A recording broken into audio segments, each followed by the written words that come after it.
बंदी छोड़ सतगुरु रामपाल जी परमेश्वर जी की जय हो। सत्साई भाई और बहनों, दया परमपिता परमेश्वर सतगुरु रामपाल जी भगवान की, जिनके शुभ आशीर्वाद से लगातार इसार जेल से आए हुए इस 80 पेज के लेटर जिसकी पुस्तक बनी हुई है जब जब भूल पड़े, इसके ऊपर हमारे 4 पार्ट कंप्लीट हो चुके हैं। 4 पार्ट देखने के लिए आप जी इस वीडियो के ऊपर जो टाइटल है उसमें लिंक दिए गए हैं, आप जी देख सकते हैं। और परमेश्वर ने बहुत बड़ी दया बख्शी, काफ़ी कुछ बातें भगत समाज को, जिन बातों से भगत समाज अभी तक अनजान था, सतलोक आश्रम मैनेजमेंट हरियाणा के विषय में, संजय दिल्ली वाले के विषय में परमेश्वर जी ने बहुत कुछ खुलकर लिख दिया है। और 80 पेज का ये टोटल लेटर है। इस पर लगभग 4 वीडियो और बनेंगे।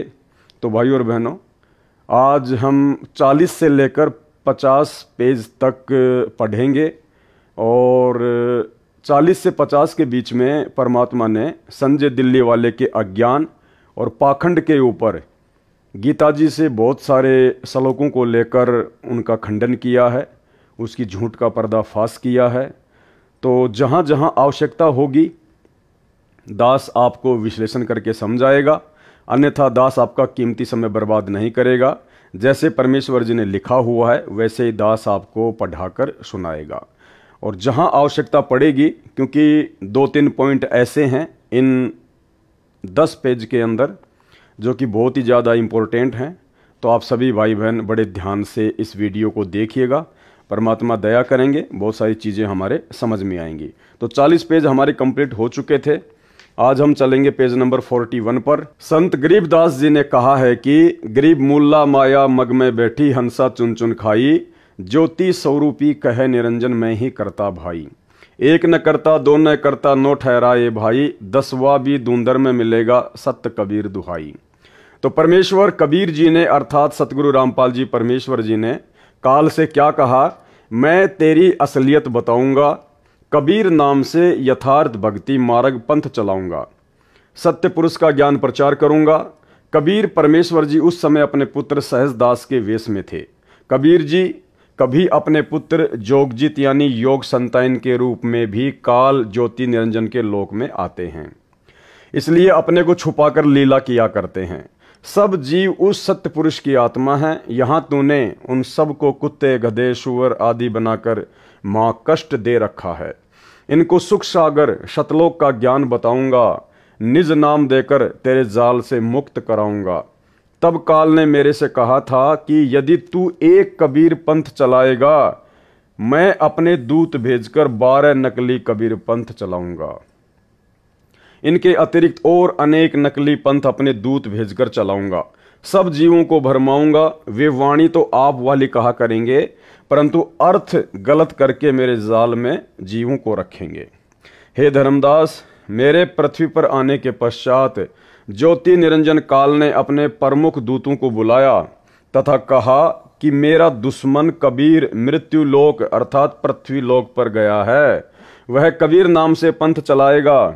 तुम पृथ्वी पर जन्म लो, उसका विरोध उसी के पंथ में घुसकर करो। हे परमेश्वर कबीर जी के बच्चों, भगत तथा भगतमती यानी सतगुरु रामपाल जी भगवान कह रहे हैं आप और हमारे से, वर्तमान में काल का भेजा प्रमुख दूत संजय दिल्ली है। क्या कह रहे हैं परमात्मा कि वर्तमान में उस काल की तरफ से भेजा हुआ प्रमुख दूत कौन है? संजय दिल्ली वाला, ना कि पवन दास। पवन दास का कोई जिक्र नहीं है। अब यहां परमात्मा ने हल्का सा दास का नाम लिया है। इसका सहयोगी पवन जयपुर है। यहां परमेश्वर ने दास को कोई काल का दूत वगैरह नहीं कहा है। इसका सहयोगी पवन जयपुर है। और यह सहयोग के रूप में परमात्मा ने मुझ पवन दास का नाम सिर्फ और सिर्फ इसलिए लिया है क्योंकि सतलोक आश्रम मैनेजमेंट हरियाणा ने जब उन्होंने देखा कि ये पवन दास हमारे अज्ञान और पाखंड की पोल पट्टी पूरी संगत के सामने खोल रहा है, तो इन्होंने मुझ पवन दास की झूठी शिकायतें परमात्मा के पास लगाई। और जैसा कि इस पेज में पहले दास ने आपको दिखाया कि जैसा गुरुदेव भगवान को एक आम व्यक्ति मानकर, अपने जैसा मानुष मानकर, उनके परिवार वालों ने जैसा मुझ पवन दास के विषय में उनको बताया, परमात्मा उसी आधार से जवाब दे रहे हैं, इस पुस्तक को लिख रहे हैं। तो सतलोक आश्रम मैनेजमेंट हरियाणा के कहने पर दास का संजय के सहयोगी के रूप में परमात्मा ने नाम ऐड किया है। अन्यथा मुझ पवन दास का सन 2017 से संजय दास से कोई लिंक नहीं है। आज लगभग 6 से 7 वर्ष हो चुके हैं, दास ने उसका चेहरा भी नहीं देखा है।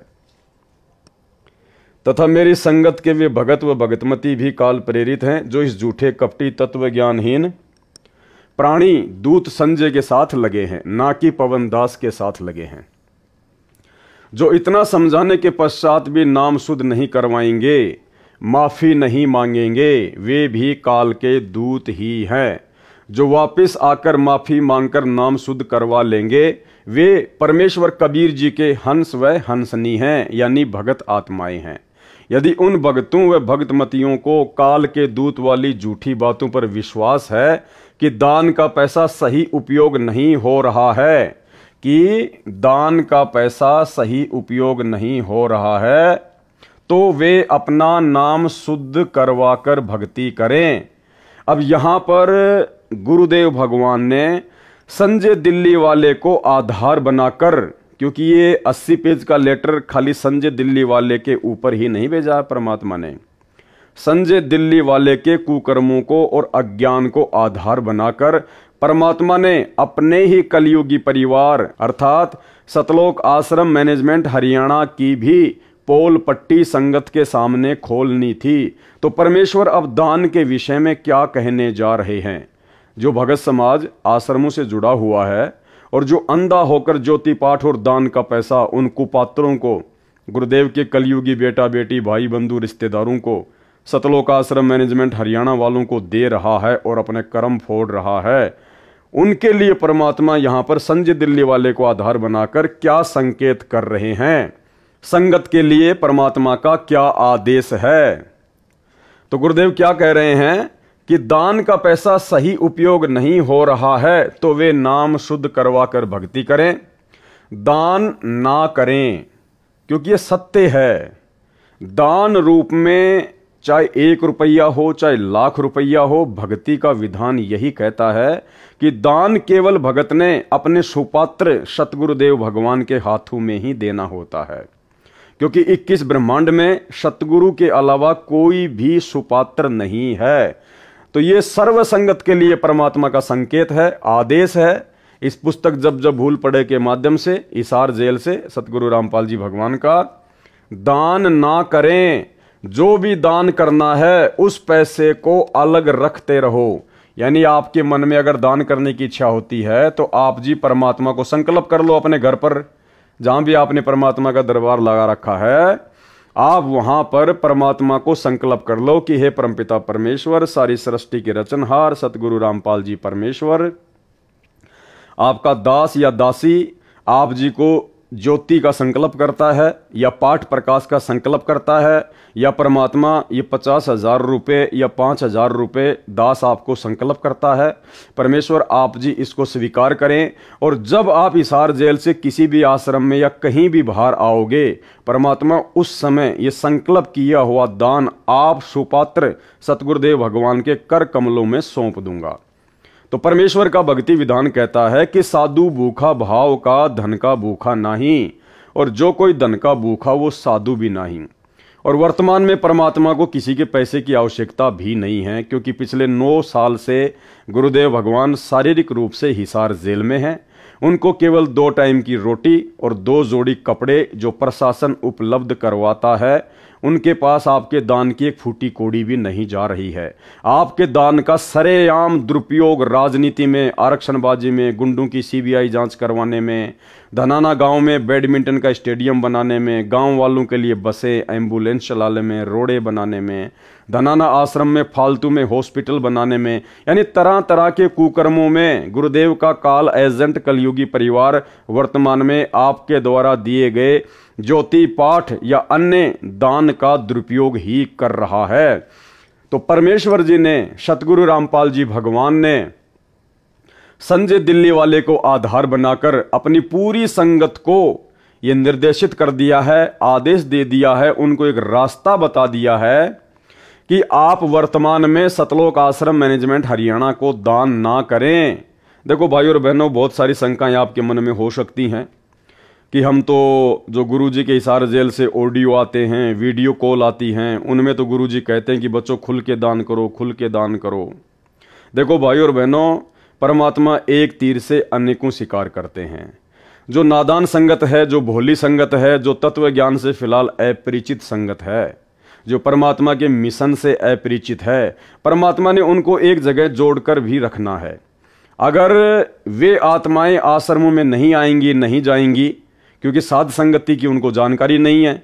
साध संगति से जुड़ने के लिए उनको डराया जाता है, धमकाया जाता है कि तुम्हारा नाम खंड हो जाएगा, तुम्हारा पीला पर्चा निकाल देंगे, तुम्हारी नो एंट्री कर देंगे, गुरुजी के पास तुम्हारी शिकायत भेज देंगे, तुम्हें गुरुद्रोही घोषित कर देंगे, गुरुजी के आने के बाद तुम्हें आश्रम में एंट्री नहीं देंगे। तो उन आत्माओं को इस प्रकार से डरा दिया गया है। अब वे आत्माएं जो ज्ञान में कमजोर हैं, साध संगति से नहीं जुड़ पा रही हैं, गुरुजी के ज्ञान को आधार नहीं बना पा रही हैं, तो गुरुदेव को पता है कि ऐसी स्थिति में घर बैठकर भी भक्ति सफल नहीं की जा सकती जब तक भगत को ज्ञान पूर्ण नहीं है।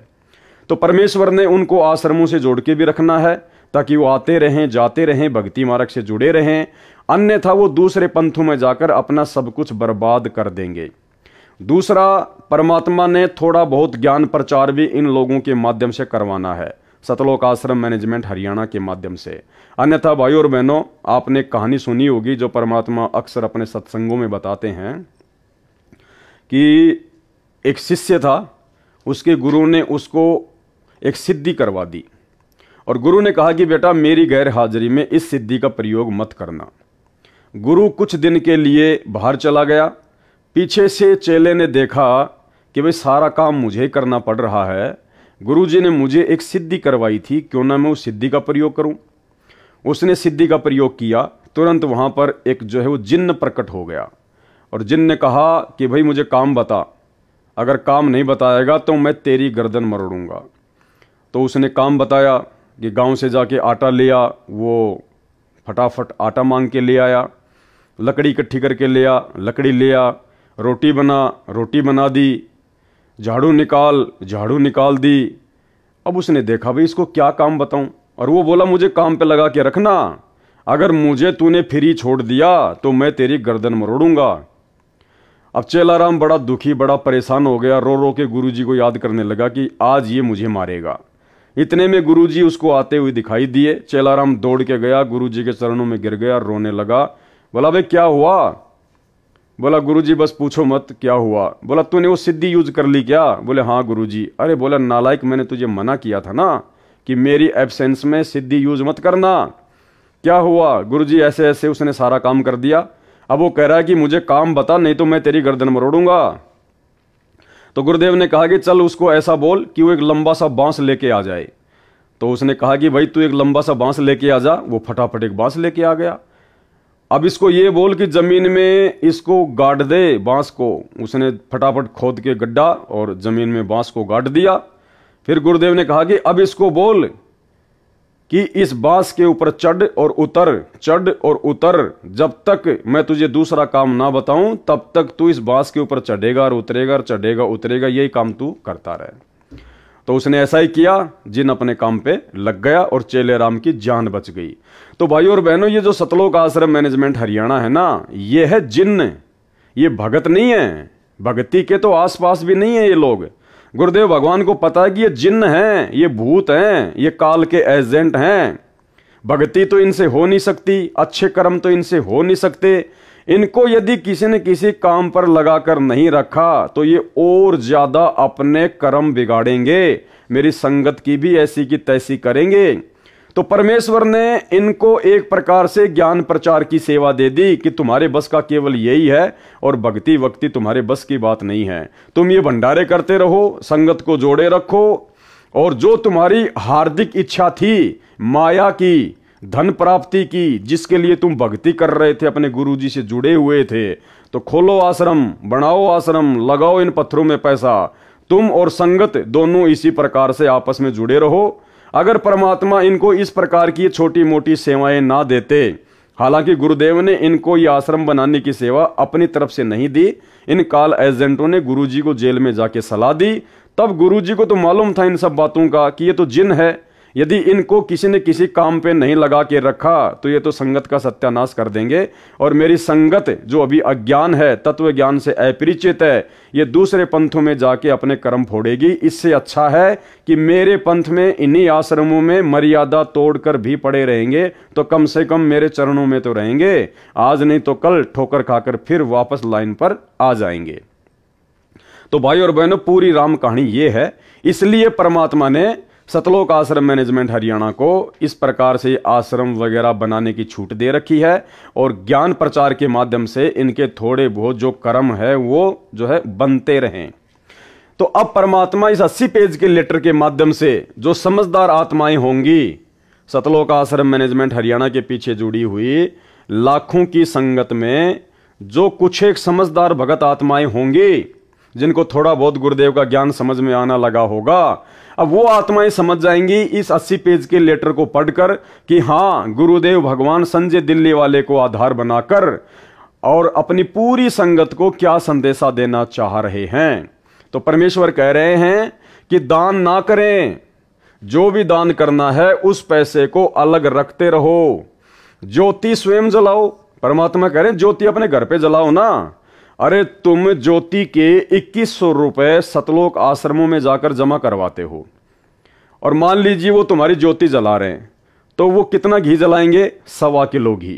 1.25 किलो घी कितने का आया? 750 रुपए का। और तुम कितने दे रहे हो? 2100 रुपए। अब तुम्हें यह भी नहीं पता कि बाकी के पैसे तुम्हारे कहां लग रहे हैं, किस सेवा में लग रहे हैं, क्योंकि राजनीति में भी लग रहे हैं, आरक्षणबाजी में भी लग रहे हैं, गुंडों की सीबीआई जांच में भी लग रहे हैं, अपनी मौज मस्ती में भी लग रहे हैं, फालतू में आश्रमों पे आश्रम बनाए जा रहे हैं, उन पत्थरों में भी पैसे बर्बाद हो रहे हैं। तो ये विचार आप लोगों ने करना पड़ेगा कि 2100 रुपए देने के बजाय इन कुपात्रों को आप जी 2100 रुपए का 3 किलो घी लाके अपने घर पे जोत जलाओ ना परमात्मा की, उससे कहीं ज्यादा आपको लाभ मिलेगा। आप 2100 रुपए दे रहे हो, आपके 750 रुपए का मान लीजिए वो घी की आपकी ज्योति भी जला रहे हैं, तो आपको लाभ कितना हुआ? खाली 750 रुपए तक का ही तो होगा।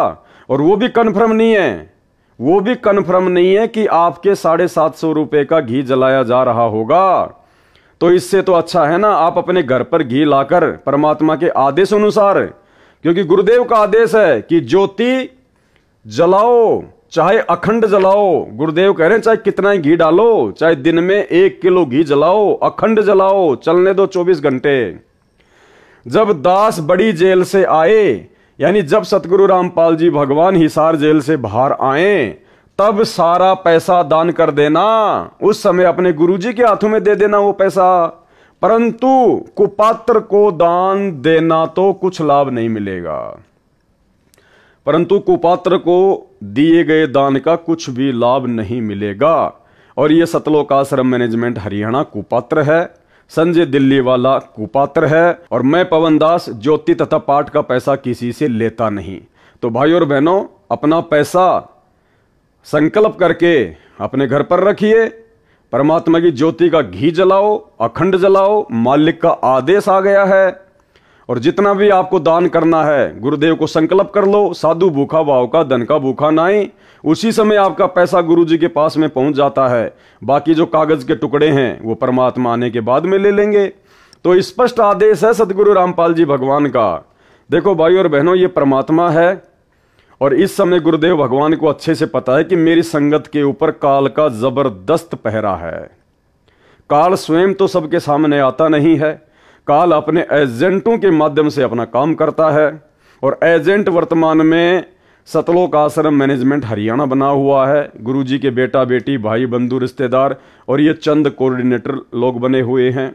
अब आप लोगों ने क्या करना है, डिसीजन आपके हाथ में है। परमात्मा ने आप तक संदेशा भिजवाना था, भिजवा दिया। अब गुरुदेव भगवान आपका हाथ पकड़ के नहीं रोकेंगे कि आप आश्रमों में मत जाओ, या वहां जाकर ज्योति पाठ का पैसा मत दो, या भंडारे में मत जाओ। परमात्मा का केवल इतना ही काम है, आप तक संदेशा पहुंचाना। और उस संदेशे को समझने के लिए आपको परमात्मा ने तत्व ज्ञान दे रखा है। उसके बावजूद भी यदि आप नादानी करोगे तो आने वाले समय में परिणाम भी आप ही भोगोगे। तो ये स्पष्ट संकेत सतगुरु रामपाल जी भगवान की करोड़ों की संगत को संजय दिल्ली वाले को माध्यम बनाकर परमेश्वर जी ने दिया है। एक बार फिर से पढ़ लो। कि दान का पैसा सही उपयोग नहीं हो रहा है तो वे नाम शुद्ध करवा कर भक्ति करें, दान ना करें। जो भी दान करना है उस पैसे को अलग रखते रहो। ज्योति स्वयं जलाओ, अपने घर पर जलाओ, चाहे अखंड जलाओ, कितना ही घी जलाओ। जब दास बड़ी जेल से आए, अर्थात जब सतगुरु रामपाल जी भगवान हिसार जेल से बाहर आए, तब सारा पैसा दान कर देना, परंतु कुपात्र को दान देकर तो कुछ लाभ नहीं मिलता। और यही कारण है पिछले 9 वर्षों से हजारों की संख्या में सतगुरु रामपाल जी भगवान की आत्माएं काल की भेंट चढ़ चुकी हैं, अकाल मौत मर चुकी हैं। इन आश्रमों में आते जाते समय, हिसार की तारीखों पे आते जाते समय, और भी ना जाने बहुत सारे कारणों से, क्योंकि भगत समाज ने सतलोक आश्रम मैनेजमेंट हरियाणा की मनमानियों में बढ़ चढ़ के सहयोग किया है और कुपात्र को दिए गए दान का कोई लाभ मिलता नहीं, परमात्मा ने लिख दिया। और भगत समाज को कोई लाभ मिलना नहीं था, मर्यादा सबकी खंडित हो गई कुपात्रों को ज्योति पाठ और दान का पैसा देने के चलते, उनके मनमाने आचरण में उनका सहयोग करने के चलते, हिसार की तारीखों पे जा जाके प्रशासन को परेशान करने के चलते, मर्यादा किसी की बची नहीं, भक्ति किसी की बन नहीं रही, तो सबकी दुर्गति, घर घर में लड़ाई झगड़ा और कलह इस समय सतलोक आश्रम मैनेजमेंट हरियाणा से जुड़ी हुई संगत में है। तो परमेश्वर क्या कह रहे हैं, इस पत्र में भी यही समझाया है। उनको विचार करना चाहिए, किसको, संगत को, कि उनके लाखों भाई बहन कमेटी वाले सेवादारों को वह नामदान केंद्रों पर मेरे आदेश से दान दे रहे हैं, मेरे परिवार वाले भी वहीं दान दे रहे हैं। अब बताओ सतगुरु रामपाल जी भगवान के परिवार ने कौन से दिन दान किया, बताइए। आप खुद गुरुजी के बेटा बेटी भाई बंधु रिश्तेदारों को सौगंध खिलाकर कि तुझे गुरुजी की सौगंध है, बता तूने कितने रुपए दान दिए बरवाला कांड के बाद में। वो बोलेंगे हम तो दान लेने वाले हैं, देने वाले थोड़ी हैं। अरे सतलोक आश्रम मैनेजमेंट हरियाणा अर्थात गुरुजी का परिवार अर्थात कमेटी, ये एक ही है। और ये लोग तो दान लेते हैं संगत से, इन्होंने कभी दान दिया नहीं है, ये तो लेते हैं। तो विचार करना चाहिए भाइयों बहनों। परमात्मा ने जो हकीकत थी वो ऊपर बता दी, और यहां गुरुदेव ने संकेत भी कर दिया कि मेरे परिवार वाले भी वहीं पर दान दे रहे हैं, जबकि गुरुदेव का परिवार 1 रुपया भी जेब से निकाल के नहीं देता, 1 रुपया भी, क्योंकि उनके पास में अपना पैसा है ही नहीं, उनके पास में पैसा है ही नहीं। वो तो खुद संगत के दान के ऊपर हराम के टूक तोड़ रहे हैं, संगत के दान के ऊपर अपना पेट भर रहे हैं, वो कहां से दान करने वाले हैं। तो ये संकेत है परमात्मा का, समझदार समझ जाएंगे। क्या उन्होंने सब जांच पड़ताल नहीं की होगी? गुरुदेव कह रहे हैं क्या संगत ने मेरे परिवार वालों को ज्योति पाठ और दान का पैसा देने से पहले क्या जांच पड़ताल नहीं की होगी? इशारा कर रहे हैं परमात्मा कि संगत नादान है, बेखबर है। क्या उन्होंने सब जांच पड़ताल नहीं की होगी कि दान का पैसा ठीक खर्च हो रहा है? जांच पड़ताल तो बिल्कुल हो गई। सत्सेवकों ने सैकड़ों वीडियो बना दिए इनके कुकर्मों के ऊपर। इन्होंने धनाना गांव में धनाना गांव वालों के लिए 50 लाख रुपए जो भक्तों का ज्योति पाठ और दान का पैसा था, बैडमिंटन का स्टेडियम बना दिया। तो ये पैसा बर्बाद हो रहा है ना। हरियाणा के जाट आरक्षण में इन्होंने करोड़ों रुपया जाट आरक्षण संघर्ष समिति को दिया चंदे के रूप में। क्या ये पैसे का दुरुपयोग नहीं है? क्या इन्होंने उन कुपात्रों को दान नहीं दिया? तुमने तो मैनेजमेंट वाले कुपात्रों को दे दिया, मैनेजमेंट ने हरियाणा के जाट आरक्षण में उन जगत वाले कुपात्रों को दे दिया। राजस्थान में राजपूत करणी सेना को 5 लाख रुपए नगद आनंदपाल सिंह की सीबीआई जांच के लिए दिया। तुमने तो दिया उन कुपात्रों को पैसा, मैनेजमेंट वालों को। उन कुपात्रों ने आगे राजपूत करणी सेना वाले कुपात्रों को पैसा दे दिया। सरेआम तुम्हारे दान का दुरुपयोग। क्या उन्होंने सब जांच पड़ताल नहीं की होगी कि दान का पैसा ठीक खर्च हो रहा है या गलत है? देखो संकेत कर रहे हैं परमात्मा ये प्रश्नवाचक चिन्ह लगाकर कि गलत। उनको विश्वास है कि पैसा सही प्रयोग हो रहा है। आपको भी विश्वास करना चाहिए। बिल्कुल नहीं कर सकते, क्योंकि ये हमारी परीक्षा है। परमात्मा परीक्षा लेगा। हम कैसे विश्वास करेंगे जब गुरुदेव भगवान ने सत्संगों में कह दिया कि तुम्हारे सतगुरु के अलावा धरती पर कोई भी सुपात्र नहीं है, दान लेने का अधिकारी नहीं है। फिर हम कैसे अपने जैसे 2 कोटि के जीवों को पैसा देके विश्वास करें? कर ही नहीं सकते। गुरु बिन दान पुण्य जो कर ही, मिथ्या होय कभू न फल ही। गुरु बिन माला फेरते, गुरु बिन देते दान, गुरु बिन दोनों निष्फल है, चाहे पूछो वेद पुराण। ये है परमात्मा का विधान। तो ये जो लाइन लिखी है परमात्मा ने, आपको भी विश्वास करना चाहिए।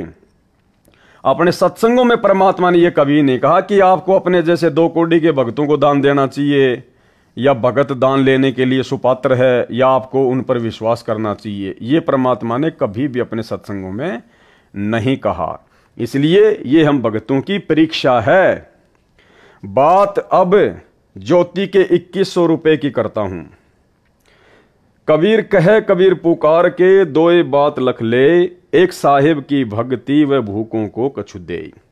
कबीर धन चाहे तो दान कर, मुक्ति चाहे जप नाम, जो कोई दोनों नी इच्छा करे, करे सभी काम। कबीर गुरु से शिष्य जब दीक्षा मांगे, मन कर्म वचन धरे धन आगे। गुरु से शिष्य जब दीक्षा मांगे, तो आप दीक्षा किससे मांग रहे हो भाई? आपको तो सतलोक आश्रम मैनेजमेंट हरियाणा दीक्षा दे रहा है, आपको तो अपने जैसे 2 कोड़ी के जीव दीक्षा दे रहे हैं। तो मन कर्म वचन और वो धन अपने गुरुजी के सामने रखा जाता है, ना कि भगत भाइयों के सामने। गरीबदास जी ने कहा है कि तन मन धन सब अर्पिए, भक्ति मुक्ति के काज, और जिनके उर में बंदगी, तो क्या इंद्र का राज। कबीर 10वां अंश गुरु को दीजिए, जीवन जन्म सफल कर लीजिए। और तुम दान रूप में 10वें अंश का पैसा किसको दे रहे हो? सतलोक आश्रम मैनेजमेंट हरियाणा को। जबकि 10वें अंश का पैसा दान रूप में किसको दिया जाता है? अपने गुरु को। तो टोटल भक्ति विधान के खिलाफ आपका हर एक कदम बढ़ रहा है। गीता अध्याय 3 श्लोक 10-15 में भी यही कहा है कि श्लोक नंबर 10, प्रजापिता यानी परमेश्वर कबीर जी ने सृष्टि के प्रारंभ में प्रजाओं की तथा यज्ञों अर्थात धार्मिक अनुष्ठानों के ज्ञान की रचना करके यानी सूक्ष्म वेद बताकर कहा कि तुम प्रजाजन मेरे द्वारा बताए धार्मिक अनुष्ठान विधान के अनुसार धार्मिक क्रिया करके उसके द्वारा वृद्धि को प्राप्त हो जाओ, यानी धनी बनो व भक्ति से भगत बनो। ये विधान अनुसार किया धार्मिक अनुष्ठान तुम सब साधकों को इच्छित पदार्थ प्राप्त करवाने वाले हों।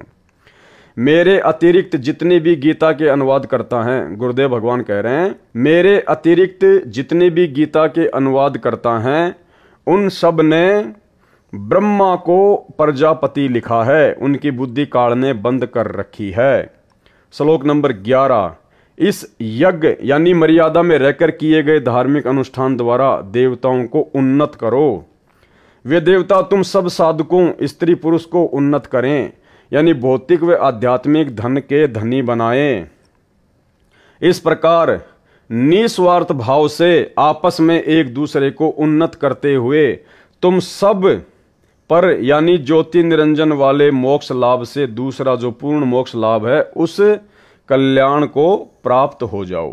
गीता अध्याय 15 श्लोक 1 से 4 में पूर्ण ब्रह्म को तो वृक्ष की जड़ बताया तथा अक्षर पुरुष को तना, क्षर पुरुष ज्योति निरंजन को डार, तीनों देवताओं रजगुण ब्रह्मा, सतगुण विष्णु, तमगुण शिव को शाखा तथा पत्तों को संसार बताया है। इन श्लोकों में उसी के आधार से कहा है कि शास्त्र विधि अनुसार यानी गुरु मर्यादा में रहकर धार्मिक अनुष्ठान करके यानी पूर्ण ब्रह्म की जो वृक्ष की मूल है सिंचाई पूजा करो, जिससे देवता रूपी शाखा बढ़ेंगी, यानी देवताओं के पास सत्य साधक के शुभ कर्म व पुण्य कर्म जमा हो जाएंगे। ये देवता कर्म का फल ही देते हैं, इसलिए कहा है। याद रखें, इस अध्याय 3 के श्लोक 15 में स्पष्ट है कि ब्रह्म यानी ज्योति निरंजन काल ब्रह्म की उत्पत्ति अविनाशी परमात्मा कबीर जैसे हुई है। वह सर्वगतम ब्रह्म सर्वव्यापी परम अक्षर परमात्मा नित्यम नित्य ही सदा ही धार्मिक अनुष्ठानों में प्रतिष्ठित है, यानी इष्ट रूप में पूज्य है। जैसे गीता अध्याय 15 श्लोक 1 से 4 तथा 16 से 15 में कहा है कि यह संसार पीपल के उल्टे लटके पेड़ के समान है, जिसकी जड़ तो ऊपर परम अक्षर परमात्मा जानो तथा नीचे तीनों गुणों रजगुण ब्रह्मा, सतगुण विष्णु तथा तमगुण शिव को शाखा जानो। जो इस संसार रूप वृक्ष के सर्व भागों को जानता है कि उस संसार रूप वृक्ष का तना कौन देव है, डार कौन देव है, जड़ कौन प्रभु है, शाखाएं कौन देवता हैं, पत्ते क्या कहें। जो व्यक्ति उस संसार रूप वृक्ष को इस प्रकार विस्तार से जानता है वह संत वेद के तात्पर्य को जानने वाला है, यानी तत्वदर्शी संत है। कबीर परमेश्वर जी स्वयं सतगुरु बनते हैं तथा तत्व ज्ञान बताते हैं। क्या कह रहे हैं गुरुदेव? कबीर परमेश्वर जी स्वयं सतगुरु बनते हैं। क्या बनते हैं? सतगुरु, जो आज सतगुरु बनकर आप और हमारे बीच में प्रकट हैं। कबीर परमात्मा स्वयं ही सतगुरु की भूमिका निभाते हैं। परमेश्वर कबीर जी ने बताया है कि कबीर अक्षर पुरुष एक पेड़ है, निरंजन वा की डार, तीनों देवा शाखा हैं, पात रूप संसार। इसका विस्तृत वर्णन पहले इसी पत्र समझा है तो सिर धर पांव में कर दिया है। यहाँ पर अध्याय 3 के श्लोक 10-15 का इसी प्रकरण से संबंध है, इसलिए आंशिक वर्णन करना अनिवार्य था, वह किया है ताकि इनका यथार्थ भाव पढ़ने वाले को आसानी से समझ में आ जाए। Page number 43। गीता अध्याय 3 श्लोक 12। धार्मिक अनुष्ठान जो गुरु जी की आज्ञा से करवाए जाते हैं। धार्मिक अनुष्ठान क्या है? ज्योति करवाना, पाठ करवाना, भंडारा करवाना। क्या कह रहे हैं सतगुरु रामपाल जी भगवान कि धार्मिक अनुष्ठान जो गुरु जी की आज्ञा से करवाए जाते हैं। क्या आप संगत वाले इसार जेल में गुरुदेव से ज्योति या पाठ करवाने का आदेश लेके आए थे? अब लाखों की संख्या में जो भाई बहन आंखें बंद करके ज्योति पाठ करवा रहे हैं उन आश्रमों में, उनको पात्रों को, क्या परमेश्वर के भक्ति विधान अनुसार गीता अध्याय 3 श्लोक 12 के अनुसार कोई भी धार्मिक अनुष्ठान करवाने से पहले क्या आपने इसार जेल में जाकर अपने गुरुदेव से आज्ञा प्राप्त की? नहीं की। आपने परमेश्वर की मर्यादाएं तोड़ी है। उन द्वारा बढ़ाए गए देवता तुम सब साधकों को कर्मों अनुसार इच्छित पदार्थ बिना मांगे निश्चय ही देते रहेंगे।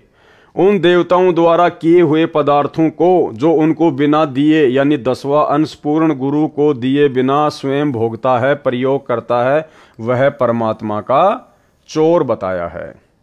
विवेचन गीता अध्याय 15 श्लोक 1 से 4, 16 से 17 का सार यह है कि यह संसार एक वृक्ष के तुल्य जानो, जिसकी जड़ को परम अक्षर ब्रह्म यानी पूर्ण ब्रह्म जानो, तने को अक्षर पुरुष यानी परब्रह्म जानो, एक मोटी डार को ज्योति निरंजन काल ब्रह्म यानी क्षर पुरुष जानो, और मानो कि उस डार को 3 शाखाएं हैं, उनको रजगुण ब्रह्मा, सतगुण विष्णु तथा तमगुण शिव जानो। इन तीनों शाखाओं को जितने पत्ते लगे हैं उनको संसार के जीव जंतु मानव जानो। पौधे से पेड़ बनता है, जैसे बीज बोया पौधा बना, उस पौधे की मूल को जल डाला यानी सिंचाई की तो पौधे के सब अंग जैसे तना, डार, शाखा व पत्ते विकसित हुए, पौधा पेड़ बना। फिर शाखाओं को फल लगे, बिना मांगे ही फल अपने पेड़ से मिलने लगे, पक पक कर गिरने लगे। यह एक उदाहरण है। गीता में लिखे प्रसंग को दास ने ठीक से समझा और समझाया है, जो वर्तमान तक किसी ऋषि, महर्षि व देवताओं को समझ नहीं आया था। यह संजय दिल्ली अज्ञानी कूतर्क देता है। कौन देता है? संजय दिल्ली वाला, ना कि पवन दास। यह संजय दिल्ली वाला अज्ञानी कूतर्क देता है कि रामपाल को ज्ञान नहीं है, वह पेड़ की जड़ को पूर्ण ब्रह्म बताता है। संजय स्वयं मूर्ख है, उसे सब मूर्ख लग रहे हैं, मूर्ख को सब मूर्ख ही लगते हैं। दास ने कहा है कि न तो पेड़ पूर्ण ब्रह्म है, न उसकी जड़, न मिट्टी जिससे पेड़ को पोषक तत्व प्राप्त होते हैं। यह तो प्रकरणवश उदाहरण देकर गीता में तथा सूक्ष्म वेद में अध्याय ज्ञान समझाया है। परमात्मा कहते हैं जो मैंने उदाहरण दिया है ना कि अक्षर पुरुष एक पेड़ है, निरंजन वा की डार, तीनों देवा शाखा हैं, ये पात रूप संसार। तो संजय दिल्ली वाले ने कहा कि संत रामपाल जी तो कहते हैं कि पेड़ की जो जड़ है, जो जमीन में है, जो गुप्त है, दिखाई नहीं देती, वो कबीर भगवान है, जिससे पूरा पेड़ फलता फूलता है। और संजय ने कहा कि परमात्मा को तो किसी के सहारे की जरूरत नहीं है, लेकिन जड़ को तो मिट्टी और खाद की जरूरत पड़ती है। तो परमेश्वर ने कहा कि ये तो आप मंदबुद्धि जीवों को समझाने के लिए मैंने केवल एक उदाहरण दिया है, बाकी ना तो जड़ परमात्मा है, ना वो मूल परमात्मा है, ना वो शाखा परमात्मा है। ठीक इसी प्रकार भाई और बहनों, जब परमपिता परमेश्वर सतगुरु रामपाल जी भगवान ने सतगुरु की भूमिका निभाते हुए सन 1994 में अपने भक्ति मार्ग को शुरू किया, उस समय यदि ये स्वयं कहते कि मैं कबीर हूं तो कोई भी इनकी भक्ति को स्वीकार नहीं करता। इसलिए परमात्मा ने हमें भक्ति पर लगाकर ज्ञान समझाने के लिए इस कागज की काल्पनिक फोटो को कबीर भगवान की फोटो बताया, केवल एक उदाहरण के रूप में। जिस प्रकार यहां कह रहे हैं परमात्मा कि ना तो वो जड़ परमात्मा है, ना वो शाखा परमात्मा है, यह तो प्रकरणवश उदाहरण देकर गीता में तथा सूक्ष्म वेद में अध्याय ज्ञान समझाया है। तो इसी प्रकार जो आज भोली संगत, करोड़ों की संगत इस काल्पनिक कागज की फोटो को कबीर भगवान मानकर अपने घर पर रखती है, इसको दंडवत करती है, आश्रमों में इसके बड़े बड़े पोस्टर लगाए जाते हैं, जून के महीने में कबीर प्रकट दिवस मनाया जाता है, ये संगत की नादानी है। ये तो केवल परमात्मा ने एक उदाहरण के रूप में हमारे सामने पेश की, अन्यथा ये कागज का टुकड़ा भगवान नहीं है। असली भगवान कबीर देव तो सतगुरु रामपाल जी के रूप में धरती पर प्रकट हैं। रामपाल दास ने सुलझाया, सरल किया है। गीता अध्याय 3 श्लोक 13, जो भक्तजन व भक्तमतियां पूर्ण गुरु अर्थात सतगुरु द्वारा किए धार्मिक अनुष्ठान में पूर्ण ब्रह्म परम अक्षर ब्रह्म को इष्ट मानकर प्रतिष्ठित करके भोग लगाया जाता है, फिर शेष बचे प्रसाद को खाते हैं, वे सब पापों से मुक्त हो जाते हैं। जैसे पहला पाप दान ना करना, ये पहला पाप। लेकिन दान किसको करें? सतगुरु को दान करना। जो सतगुरु को दान नहीं करता, सतगुरु के हाथों में जो दान नहीं करता, वो सबसे पहला पाप है। और इससे बढ़ के पाप जो अपने जैसे गुरु भाइयों को ज्योति पाठ और दान का पैसा देता है गुरु जी की गैर हाजिरी में, उन कुपात्रों को ज्योति पाठ और दान का पैसा देना सबसे बड़ा पाप है। तो मालिक ने बताया कि सबसे पहला पाप है दान ना करना। दूसरा पाप गुरु के अतिरिक्त अन्य को दान करना, जो कुपात्र को दिया दान भी पाप है। स्पष्ट कर दिया गुरुदेव ने कि सबसे बड़ा पाप है भक्ति मार्ग में दान ना करना। और दान किसको करना चाहिए ये हमें गुरु जी ने बता दिया कि गुरु बिन माला फेरते, गुरु बिन देते दान, गुरु बिन दोनों निष्फल है, चाहे पूछो वेद पुराण। उसके बाद गुरुदेव दूसरा पाप बता रहे हैं। दूसरा पाप गुरु के अलावा अन्य को दान करना, जो कुपात्र को दिया दान भी पाप है। तो गुरु के अलावा गुरु का परिवार, गुरु का बेटा बेटी, भाई बंधु, कोऑर्डिनेटर, ये सब लोग अन्य में आते हैं। गुरु के अतिरिक्त अन्य को दान करना, ये दूसरा सबसे बड़ा पाप है। उसका कोई लाभ नहीं मिलता। बिश्नोई धर्म के प्रवर्तक बाबा जम्बेश्वर जी ने कहा है कि कुपात्र को दान देना ऐसा व्यर्थ जाता है जैसे रेही की जमीन में बीज डालना। रेही की जमीन यानी बंजर जमीन में बीज डालना। तो आप लोग जो वर्तमान में गुरुजी की गैर हाजिरी में तत्व ज्ञान को आधार ना बनाकर इस परीक्षा के समय में जो अपने जैसे जीवों को सतलोक आश्रम मैनेजमेंट हरियाणा को ज्योति पाठ और दान का पैसा दे रहे हैं, परमात्मा कहते हैं आप तो बंजर जमीन में बीज डाल रहे हो, रेही की जमीन में बीज डाल रहे हो। सुपात्र को दिया दान ऐसे लाभ देता है जैसे उपजाऊ डहर। सुपात्र केवल हमारे गुरुदेव भगवान हैं। तीसरा पाप निर्धारित दान न करना। निर्धारित दान यानी 10वां अंश। जैसे ये दास रामपाल दास ज्योति हवन यज्ञ के लिए 1.25 किलोग्राम गाय या भैंस का घी दान करने को कहता है। क्या कह रहे हैं परमात्मा? परमात्मा ने ये नहीं कहा कि तुम 2100 रुपए दान करो, क्योंकि पैसे का तो दुरुपयोग होगा ही होगा। क्या कह रहे हैं परमात्मा? 1 किलो घी दान कर दो। अगर तुम्हें ज्योति करवानी है उन आश्रमों में तो 2100 रुपए ना दो, 1 किलो घी दे दो। तो घी को तो कम से कम दुरुपयोग तो नहीं करेंगे, हवन यज्ञ में लगाएंगे। स्पष्ट कह रहे हैं गुरुजी। जैसे ये दास रामपाल दास ज्योति हवन यज्ञ के लिए 1.25 किलोग्राम गाय या भैंस का घी दान करने को कहता है, 2100 रुपए के लिए नहीं कहा गुरुजी ने। ये 2100 रुपए तो सतलोक आश्रम मैनेजमेंट हरियाणा गुरुजी के नाम की आड़ में संगत से लूट रहा है, ठग रहा है। गुरुजी ने स्पष्ट लिख दिया इस पत्र में कि आपको अगर ज्योति भी करवानी है तो केवल 1 किलो गाय या भैंस का घी दे दो, वहां पर पैसे मत दो। फिर यह भी विधान कहा है कि 10वां अंश सच्चे व पूर्ण गुरु को दान करना चाहिए। 10वें अंश का पैसा किसको दान करना चाहिए? 10वां अंश सच्चे व पूर्ण गुरु को दान करना चाहिए। तो भाई इन आश्रमों में आप जी किसको दान कर रहे हैं? क्या वो गुरु जी का बेटा बेटी भाई बंधु रिश्तेदार, वो कोऑर्डिनेटर जो इन आश्रमों को चला रहे हैं, संभाल रहे हैं, क्या ये लोग सच्चे गुरु हैं क्या तुम्हारे? ये पूर्ण गुरु हैं क्या? तो किसको दान कर रहे हो भाई तुम? स्पष्ट कह रहे हैं गुरुदेव भगवान, 10वां अंश सच्चे व पूर्ण गुरु को दान करना चाहिए। यानी वर्तमान में लाखों की संगत जो इन आश्रमों में आंख बंद करके दान कर रही है, सबका दान व्यर्थ जा रहा है और इसका परिणाम आने वाले चंद समय में आप सभी को देखने को मिलेगा। वह न किया तो भी पूर्ण लाभ नहीं मिलता। चौथा पाप, सत्य साधना न करके नकली गुरु से दीक्षा लेकर भक्ति व दान करना चौथा पाप है। पूर्ण ब्रह्म की पूजा न करके देवी देवताओं को इष्ट रूप में पूजना 5वां पाप है। भूत विद्या वालों के पास जाना यह छठा पाप है।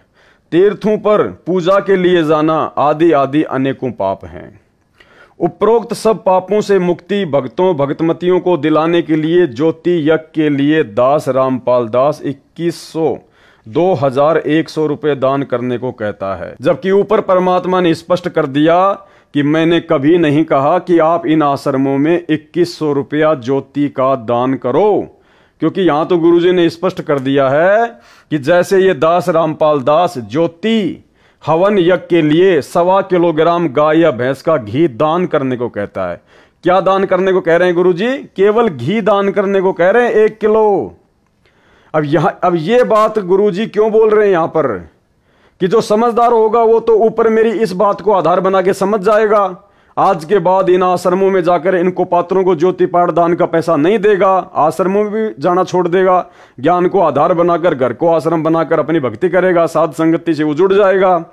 और जो नादान है, जो अज्ञानी है, वो भाई मैनेजमेंट वालों को 2100 रुपए देते रहेंगे, वो अपने कर्म फोड़ते रहेंगे। क्योंकि ये पुस्तक गुरुजी ने सतलोक आश्रम मैनेजमेंट हरियाणा के माध्यम से संगत तक पहुंचानी थी।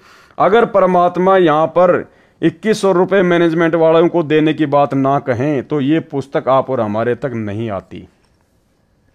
दूसरी बात, जो अज्ञानी है, जो ना समझ है, जो 2100 रुपए देंगे उससे फिर ज्ञान प्रचार भी होता रहेगा।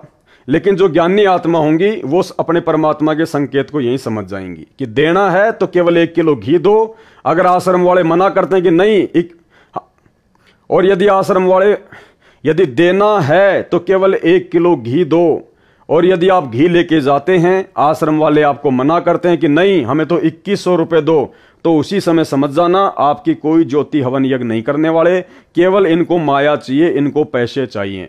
अगर आपको ज्योति ही करवानी है और उनको यदि ज्योति ही करनी है तो ज्योति होगी किससे? घी से। घी आप उनको दे रहे हैं तो उनको क्या आपत्ति है घी लेने में? भाई उनको घी लेने में आपत्ति क्यों? इसका मतलब उन लोगों को केवल माया चाहिए, पैसा चाहिए बर्बाद करने के लिए। तो संकेत कर दिया परमात्मा ने समझदार के लिए, और ना समझ भाई 2100 रुपए देता रहेगा और अपने कर्म फोड़ता रहेगा। तथा अखंड व खुला पाठ करवाने की भी प्रेरणा करता है परमात्मा, ताकि धीरे धीरे 10वां अंश भी गुरु को दान हो जाए। भगत को एक बार 10वां अंश अधिक लगता है, इस विधि से उनको पापों से बचाता है। सन 2015 के बाद हालात सामान्य होने के पश्चात, यानी बरवाला कांड के बाद जैसे ही हालात सामान्य हुए, डरे हुए भगत वापस इकट्ठा होने लगे। प्रतिवर्ष परमेश्वर कबीर जी के प्रकट दिवस पर विशाल भंडारा किया जाता रहा है। सन 2019 में तो हरियाणा तथा मध्य प्रदेश में दोनों जगह भंडारा किया गया था, जिसमें करोड़ों रुपए का पुण्य किया, तथा जंतर मंतर दिल्ली में लगातार 3 वर्ष भंडारा किया। सन 2020 में कोरोना महामारी के कारण कोई कार्यक्रम नहीं किया गया, तो भी टीवी चैनल पर परमात्मा का प्रगट दिवस मनाया, पाठ किया। अब 23 सितंबर 2020 से 3 आश्रमों में लगातार पाठ किए जा रहे हैं। आगे महीने में एक आश्रम में 2 पाठ 5-5 दिन के लिए किए जाएंगे, जो दास रामपाल दास की आज्ञा से किए जा रहे हैं। यानी इन्होंने गुरुजी से आज्ञा मांगी तो गुरुजी ने इनको कहा होगा, अन्यथा इस परीक्षा के समय में गुरु अपनी तरफ से कोई आदेश किसी को नहीं देगा। महापुण्य प्रदान करेंगे। इसके अतिरिक्त भूखों को घर घर जाकर भोजन सामग्री बांटी जा रही है। कबीर परमेश्वर जी ने कहा है कि कहे कबीर पुकार के दोए बात लख ले, एक साहिब की बंदगी और भूखों को कछु दे। देखो भाइयों और बहनों, भूखे को भोजन खिलाना बहुत अच्छी बात है, लेकिन गुरुदेव भगवान ने हमें क्या आदेश दिए सत्संगों में? हमें परमात्मा ने बताया कि हमने जा जाकर किसी को भोजन सामग्री बांटनी नहीं है। अगर आपके द्वार पर कोई भूखा आ जाता है, उसको आप जी भोजन खिलाइए, ना कि भोजन के पैकेट बना बना के दुनिया को झुग्गी झोपड़ियों में बांटना है। जबकि सतलोक आश्रम मैनेजमेंट हरियाणा ने कोरोना में यही किया था। इन्होंने ट्रैक्टरों में भर भर के सामान, आटा, चावल, दाल, चाय पत्ती, चीनी, इन्होंने जा जा के बांटी। लेकिन परमात्मा का क्या आदेश है भाई? वो तो परीक्षा चल रही है। परमात्मा तो आदेश देकर भी सर में जूते मरवाता है। जब परीक्षा लेनी होती है तब। वो कहानी सुनाई ना मैं गुरुजी ने सत्संग में। एक संत था, उसके बहुत सारे शिष्य थे, और संत उनको शिक्षा दिया करता था कि भाई जो गुरुजी की आज्ञा नहीं मानता वो तो नरक में जाता है, और जो अपने गुरुजी की तरफ हाथ भी कर देता है वो तो बहुत भयंकर सजा पाता है। तो सब बड़े ध्यान से सुन रहे थे। तब संत ने कहा कि भाई मेरा आदेश है, अपने पैर का जूता निकालो और मेरे सर में 5-5 जूते मारो। अब सारे शिष्य धर्म संकट में पड़ गए। बहुत देर हो गई, तब गुरु ने कहा, अरे क्या हुआ? मैं तुम्हें यही शिक्षा देता था क्या? अरे गुरु की आज्ञा का पालन नहीं करोगे तो नरक में जाओगे। अब एक तरफ तो गुरु की आज्ञा और दूसरी तरफ आज्ञा क्या? गुरु के सर में जूते मारना। अब किसी की हिम्मत नहीं पड़ी। अंत में एक शिष्य खड़ा हुआ, गुरु जी के पास आया, अपने पैर का जूता निकाला और अपने सिर में मारे 5। तो इस प्रकार से भाइयों और बहनों, गुरु जो है वो परीक्षा के समय में उल्टा आदेश देकर भी परीक्षा ले सकता है।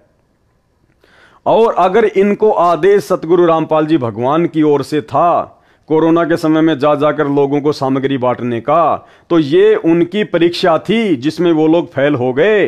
क्योंकि सत्संग में गुरु जी ने अपना विधान बताया। सत्संग गुरु का पक्का विधान है, अटल विधान है। कल को गुरु जी नहीं रहेंगे सतगुरु रूप में, गुरु रूप में, तब उनके सत्संग रहेंगे। हजारों साल तक जो गुरुजी का मार्ग चलेगा गुरुजी की गैर हाजिरी में, वो गुरुजी के सत्संगों के आधार से ही चलेगा। तो सत्संगों में जो गुरुजी ने अपना विधान बता दिया, जो नियम मर्यादा बता दी, वो अटल है। तो सत्संग में गुरुदेव ने क्या बताया कि आपने जा जाकर किसी को भोजन सामग्री नहीं बांटनी है। अगर आपके द्वार पर कोई भिखारी आ जाता है तो उसको खाना खिला दो। जबकि इन लोगों ने जा जाकर सामग्री बांटी है, जो कि गुरुजी के ज्ञान के विरुद्ध था। कहे कबीर पुकार के दोए बात लख ले, एक साहिब की बंदगी और भूखों को कछु दे। अर्थात कबीर परमेश्वर जी का आदेश है कि भगत पूर्ण गुरु की शरण में जाए और उसको 10वां अंश दान करे। वह भक्ति कराता है तथा भूखों को भोजन व्यवस्था भी करवाता है। अब देखो ये क्या आ गया, क्या आदेश आ गया। ऊपर तो परमात्मा ने मैनेजमेंट वालों की बातों को लिख दिया कि इन्होंने जा जाकर लोगों को भोजन बांटा जब कोरोना आया तब, और यहां गुरुजी क्या कह रहे हैं? अर्थात कबीर परमेश्वर जी का आदेश है। ये आदेश बता रहे हैं, परमात्मा का विधान बता रहे हैं ये। अर्थात कबीर परमेश्वर जी का आदेश है कि भगत पूर्ण गुरु की शरण में जाए और उसको 10वां अंश दान करे। वह भक्ति करवाता है तथा भूखों को भोजन की व्यवस्था भी करवाता है। कौन करवाता है? गुरु करवाएगा। गुरु भूखों के लिए भोजन की व्यवस्था करवाएगा, ना कि चेले जा जाके भूखों को भोजन बांटेंगे। तो यहां भी सतलोक आश्रम मैनेजमेंट हरियाणा कोरोना काल में फेल हो चुका है। भूखे परिवारों को भोजन देते हैं। जैसे वर्तमान में पूरे विश्व में कोरोना महामारी का प्रकोप है, जिसके कारण पूरे भारत में लॉकडाउन हुआ। जिस कारण से कोई व्यक्ति धन उपार्जन का कार्य नहीं कर पा रहा। मजदूर व उनके बच्चे भूख से व्याकुल हुए। उनके लिए मेरी आज्ञा से मेरे प्रिय विश्वसनीय सब भगत व भगतमती शिष्य व शिष्या दान कर रहे हैं। भाई गुरु जी का कोई विशेष कोई प्रिय नहीं होता है, गुरु तो समदृष्टि होता है, गुरु की नज़र में सब एक समान होते हैं। इसलिए यहाँ पर यह लिखना कि मेरे प्रिय और विश्वसनीय भगत व भगतमती, ये थोड़ा ज्ञान आधार से भाई विचार करना।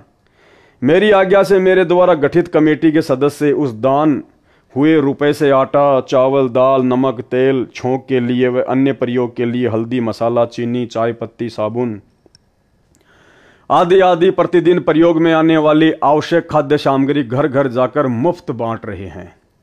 उनको दुखी परिवार बताता है, कल से कुछ नहीं खाया, बच्चे बिलख रहे हैं।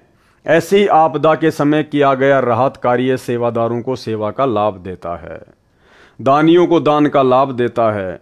यह धार्मिक यज्ञ मेरे सुशिष्य, सुशिष्याएं, सुपुत्र, सुपुत्री कर रहे हैं।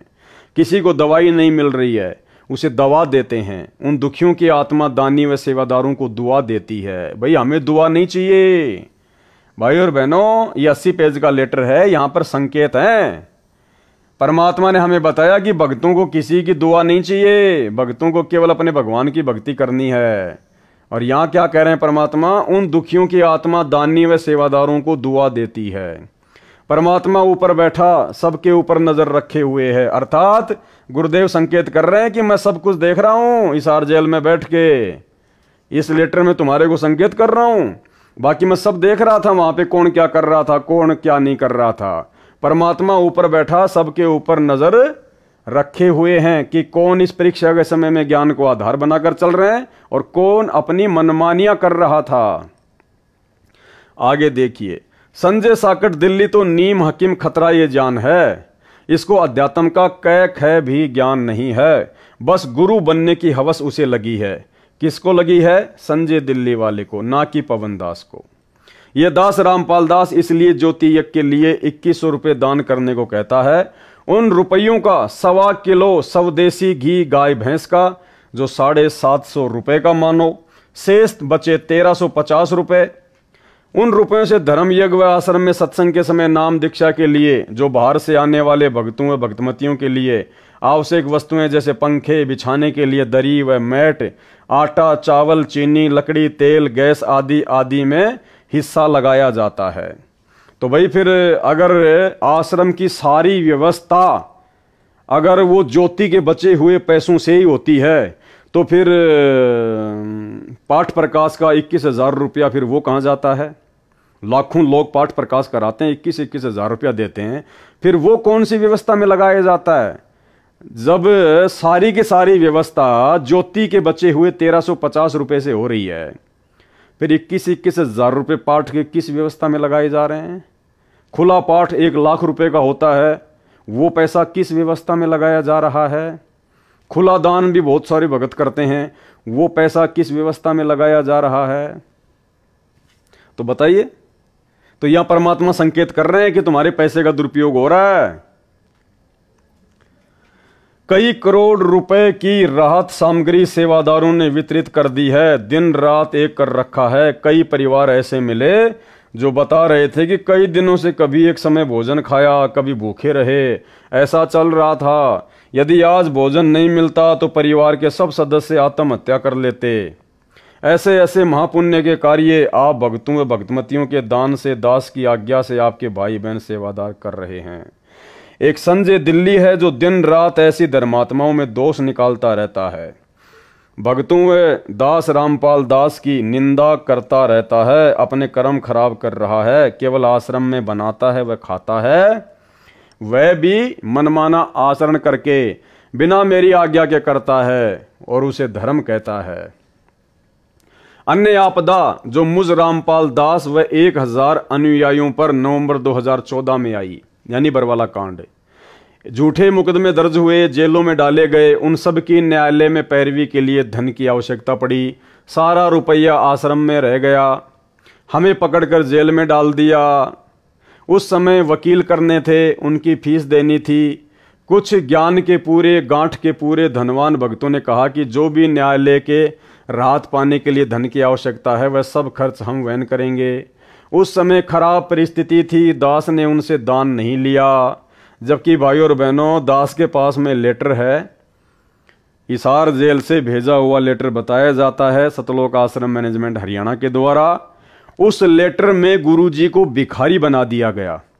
गुरुजी 50 लाख रुपए की उधार मांग रहे हैं एक भगत से, राजेंद्र से, 50 लाख रुपए की, कि भाई तू मेरे को उधार दे दे 50 लाख रुपए, और जब मैं हिसार जेल से बाहर आऊंगा ना तब तेरे को वापस दे दूंगा। क्या हमारे परमात्मा अपने भक्तों से इस प्रकार भीख मांगेंगे क्या? तो इन्होंने हर प्रकार से संगत को गुरुजी के आड़ में ठगा है जमकर। सारी संगत के दान से लगाया, क्योंकि प्रत्येक पुण्य के काम में प्रत्येक का कुछ न कुछ भाग लगना चाहिए। जो भगत जेलों में डाले गए उनका सारा खर्चा जेल का व कुछ रुपए उनके घर पर प्रति महीने खर्चे के भेजे जाते हैं। कुछ ऐसे भगत भी हैं जिन्होंने अपने वकील स्वयं किए तथा घर का खर्च भी कुछ एक नहीं लेते, परंतु उनकी संख्या नाम मात्र है। 940 भगत प्रत्येक तारीख पेशी पर हिसार आते हैं। उनके भोजन की व्यवस्था भी भगतों के दान से मुफ्त की जाती है। उनको जाते समय 2 दिन का भोजन भी साथ दिया जाता है जो दूर स्थान से आते हैं। उनको आने जाने का किराया भी दिया जाता है। कुछ एक किराया नहीं लेते, वे नाम मात्र ही हैं। इससे भगतों को महसूस नहीं हो रहा है कि हम कष्ट उठा रहे हैं, क्योंकि उनको दास के सत्संगों से ज्ञान भी हो गया है। परमेश्वर कबीर जी ने कहा है, कबीर मानव संसारी लगन में दुख सहे करोड़ा, सतगुरु शरण में आए के जो दुख सहे सो थोड़ा। अर्थात मानव स्त्री पुरुष अपने सांसारिक कार्यों में अनेकों कष्ट सहन करते हैं, मुकदमे भी होते हैं, जेलों में भी जाते हैं, यात्रा में गर्मी सर्दी में आते जाते हैं, पैसे भी खर्च होते हैं, समय भी व्यर्थ जाता है, कष्ट भी उठाते हैं। कभी कभी तो सर्दी के मौसम में रेलवे स्टेशन पर एक चद्दर में रात गुजारनी पड़ जाती है। किसी की पुत्र वधू ने आत्महत्या कर ली, सारा परिवार जेल में, धन खर्च, कष्ट भी, घर का नाश हो जाता है। इसके विपरीत भगत परमात्मा की भक्ति व सतगुरु शरण में जो कष्ट उठाते हैं उनका समय व्यर्थ नहीं होता। वे भक्ति सुमरण करते करते यात्रा करते हैं, उनका खर्च हुआ किराया धर्म माना जाता है। जो हिसार कोर्ट में केस में हाजिरी के लिए तारीखों पर आते हैं उनको आम के आम, गुटलियों के दाम दोनों मिलते हैं। जैसे अनेकों अनुयायी गुरुजी के दर्शन व जेल धाम पर दंडवत प्रणाम करने महीने में कई बार आते हैं, जो निकट के निवासी हैं, दूर दूर स्थान वाले भी महीने में 2 महीने में दंडवत प्रणाम करने संत दर्श को चलने का पुण्य लाभ लेने आते हैं। अब भाई और बहनों, संत दर्श का पुण्य लाभ ऐसे नहीं मिलता है। संत दर्श का पुण्य लाभ जब मिलता है जब आपको संत के दर्शन हो, संत का आशीर्वाद मिले, उसको संत दर्श का लाभ मिलता है। संत दर्श को चालिए तज माया अभिमान, और ज्यों ज्यों कदम आगे धरे त्यों त्यों यज्ञ समान। ये वाणी परमात्मा ने किस परिस्थिति में बोली थी? जब द्वापर युग में पांडवों का यज्ञ सफल नहीं हो रहा था और श्री कृष्ण जी 5 पांडवों को नंगे पैर सुदर्शन सुपच की झोपड़ी में लेके गए थे। उस समय के लिए परमात्मा ने ये वाणी बोली है कि संत दरस को चालिए तज माया अभिमान, क्योंकि श्री कृष्ण जी और 5 पांडव 2-3 किलोमीटर पहले ही अपने रथ से नीचे उतर गए थे, नंगे पैर हो लिए थे और परमात्मा की झोपड़ी तक गए थे। और जब वो झोपड़ी में गए तो सुपथ सुदर्शन के रूप में उनको परमात्मा के दर्शन भी हुए। क्या आज वर्तमान में हिसार जेल के आगे नाक रगड़ने वालों को संत रामपाल जी के दर्शन हो रहे हैं? क्या संत रामपाल जी का आशीर्वाद मिल रहा है? इसलिए भाई और बहनों, ये आप और हमारी ये परीक्षा है। इस वाणी का फायदा उठाकर सतलोक आश्रम मैनेजमेंट हरियाणा वालों ने हमारे को मूर्ख बनाया। अगर हिसार जेल के आगे जाकर नाक रगड़ने से, दंडवत प्रणाम करने से ही गुरुजी का आशीर्वाद मिलता है, तो भाई फिर बाकी दिन जो आप अपने घर पर आरती के समय, सत्संग सुनने से पहले या वैसे सुबह शाम जो गुरुजी को दंडवत प्रणाम करते हो अपने घर पर, इसका मतलब उस दंडवत का तो कोई लाभ आपको नहीं मिल रहा, क्योंकि लाभ तो आपको हिसार जेल के आगे जाकर दंडवत करने से ही मिलेगा। क्या आपके घर पर परमात्मा नहीं है? क्या आपके घर पर आपके गुरुदेव भगवान विराजमान नहीं है? अगर आपके घर पर गुरुजी विराजमान नहीं है तो घर पर आप जो दंडवत करते हैं तो क्या दीवारों के सामने करते हैं? क्या जो आप ज्योति जलाते हैं अपने घर पर तो क्या आप दीवारों के सामने जलाते हैं? क्या आपके घर पे परमात्मा नहीं है? तो यहाँ सतलोक आश्रम मैनेजमेंट हरियाणा ने परमात्मा की इस वाणी का फायदा उठाकर ज्यादा से ज्यादा संख्या में भक्तों को इशार तारीखों पर बुलवाया ताकि कोर्ट की कार्यवाही में बाधा उत्पन्न हो। तो ये हमारी ज्ञान की परीक्षा है वर्तमान में। मात्र हिसार जेल के आगे जाने से, माथा रगड़ने से कोई लाभ नहीं मिलेगा। परमात्मा कहते हैं मौकों कहां ढूंढे रे बंदे, मैं तो तेरे पास में। और हम रोज संध्या आरती पढ़ते हैं, गुरुदेव क्या कहते हैं? घट हिम गंगा घट हिम जमुना घट हिम है जगदीश सतगुरु तारेंगे।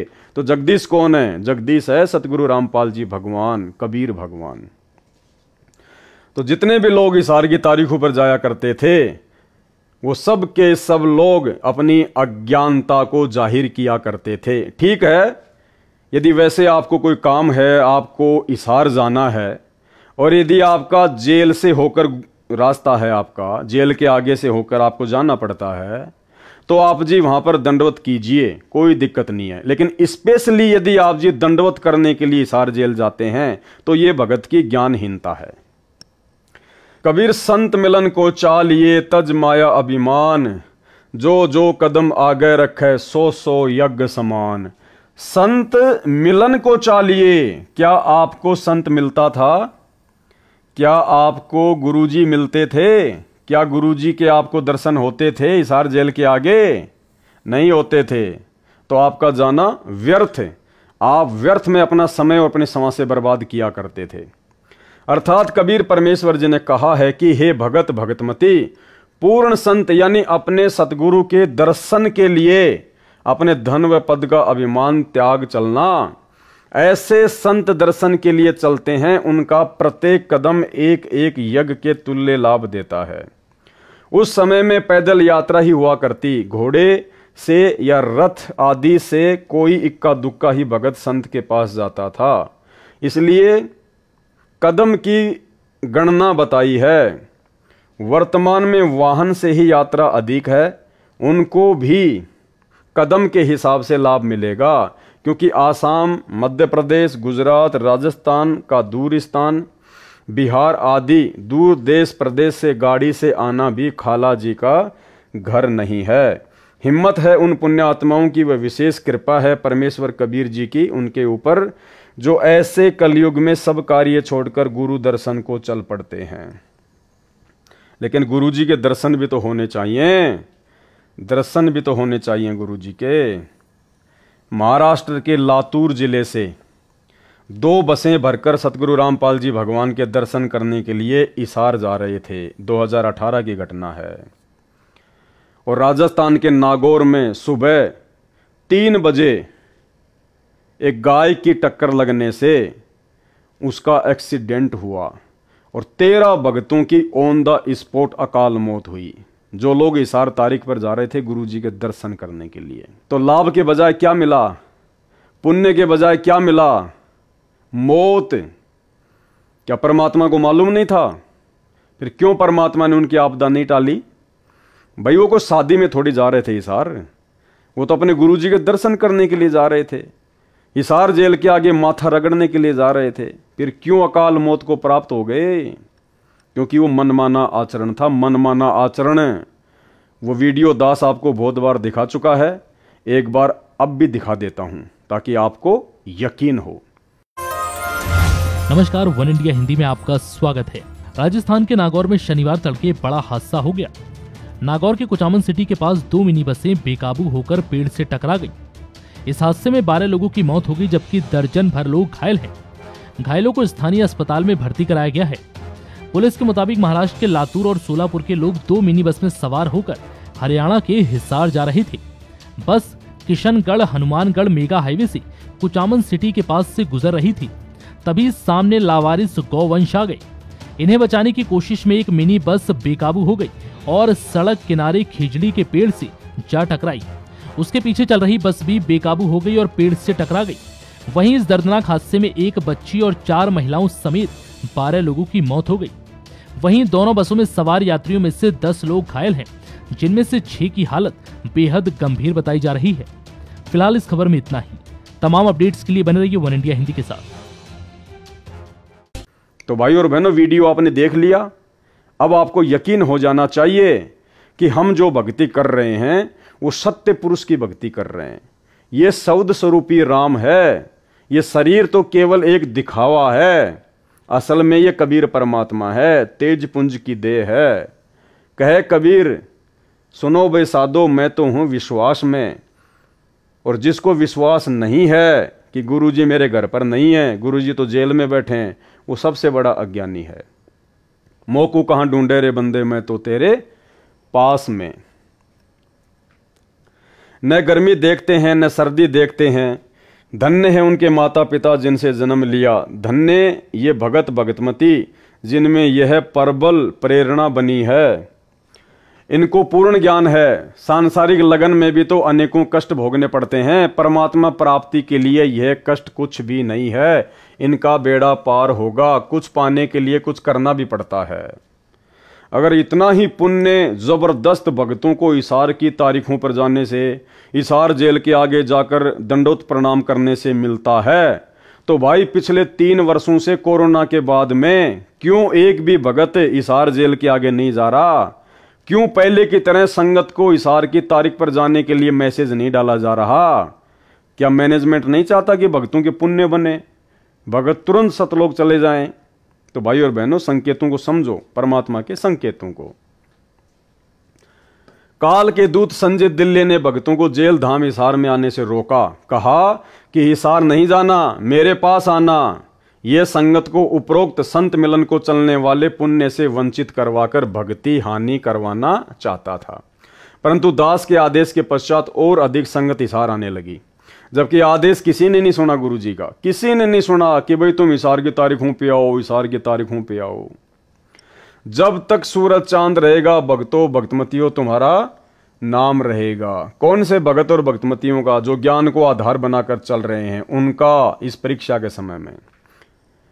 इस प्रकार जो मुकदमे में हैं, वे मुकदमे की सेवा में हिसार कोर्ट में पेशी पर आते हैं, उनको भी यही लाभ मिलता है। उनको तो मार मार खीर खिलाई जा रही है। किनको? जिन लोगों के ऊपर बरवाला कांड में मुकदमे लगे थे। गुरुदेव कह रहे हैं उनको तो मार मार खीर खिलाई जा रही है। इसका अर्थ यह है कि यदि उन भक्तों के ऊपर परमात्मा बरवाला कांड में मुकदमे नहीं लगवाता, तो वो भगत अब तक परमात्मा से दूर हो चुके होते, वो भक्ति छोड़ चुके होते। या तो अपनी पहले वाली पूजा पाठ में लग जाते या दूसरे पंथों में चले जाते।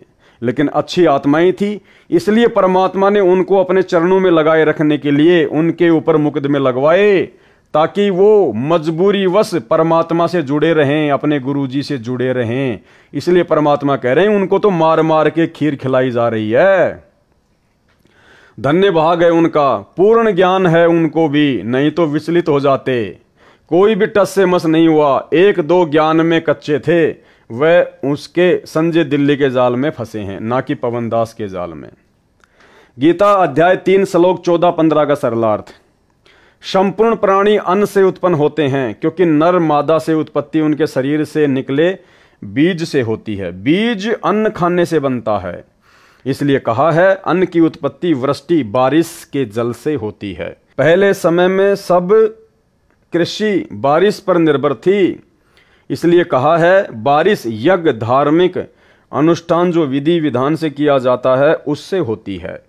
धार्मिक अनुष्ठान शास्त्रों में वर्णित विधि से किए कर्मों से होता है। कर्म काल ब्रह्म ने उत्पन्न किए, क्योंकि काल ब्रह्म ज्योति निरंजन के लोक में सब प्राणियों को कर्म करके ही खाने पीने की सुविधाएं मिलती हैं। केवल सतलोक जो सबका निज घर है, उसमें बिना कर्म किए सब सुविधाएं मिलती हैं। और ब्रह्म यानी क्षर पुरुष यानी ज्योति निरंजन की उत्पत्ति अविनाशी परमात्मा यानी पूर्ण ब्रह्म कबीर जी से जान। ज्योति निरंजन की उत्पत्ति किससे? पूर्ण ब्रह्म कबीर साहिब से। इससे स्वसिद्ध है कि सर्वगतम ब्रह्म परम अक्षर ब्रह्म सदा ही धार्मिक अनुष्ठानों में प्रतिष्ठित है। सर्वगतम ब्रह्म का अर्थ है जिस परमात्मा की सत्ता सबके ऊपर है, जो सब जगह निर्बाध जा सकता है, ब्रह्मा, विष्णु तथा शिव तीनों काल ब्रह्म के निज निवास 21वें ब्रह्मांड में नहीं जा सकते। ये सर्वगतम सर्वव्यापी नहीं है। काल ब्रह्म क्षर पुरुष अक्षर पुरुष के लोक में नहीं जा सकता। यह भी सर्वगतम ब्रह्म अर्थात सर्वव्यापी परमात्मा नहीं है। अक्षर पुरुष परम अक्षर ब्रह्म के सतलोक में नहीं जा सकता, इसलिए यह भी सर्वगतम ब्रह्म अर्थात सर्वव्यापी परमात्मा नहीं है। परंतु परम अक्षर ब्रह्म अर्थात कबीर देव सतगुरु रामपाल जी भगवान सत्य पुरुष कबीर जी सब लोकों में निर्बाध रूप से जा सकता है।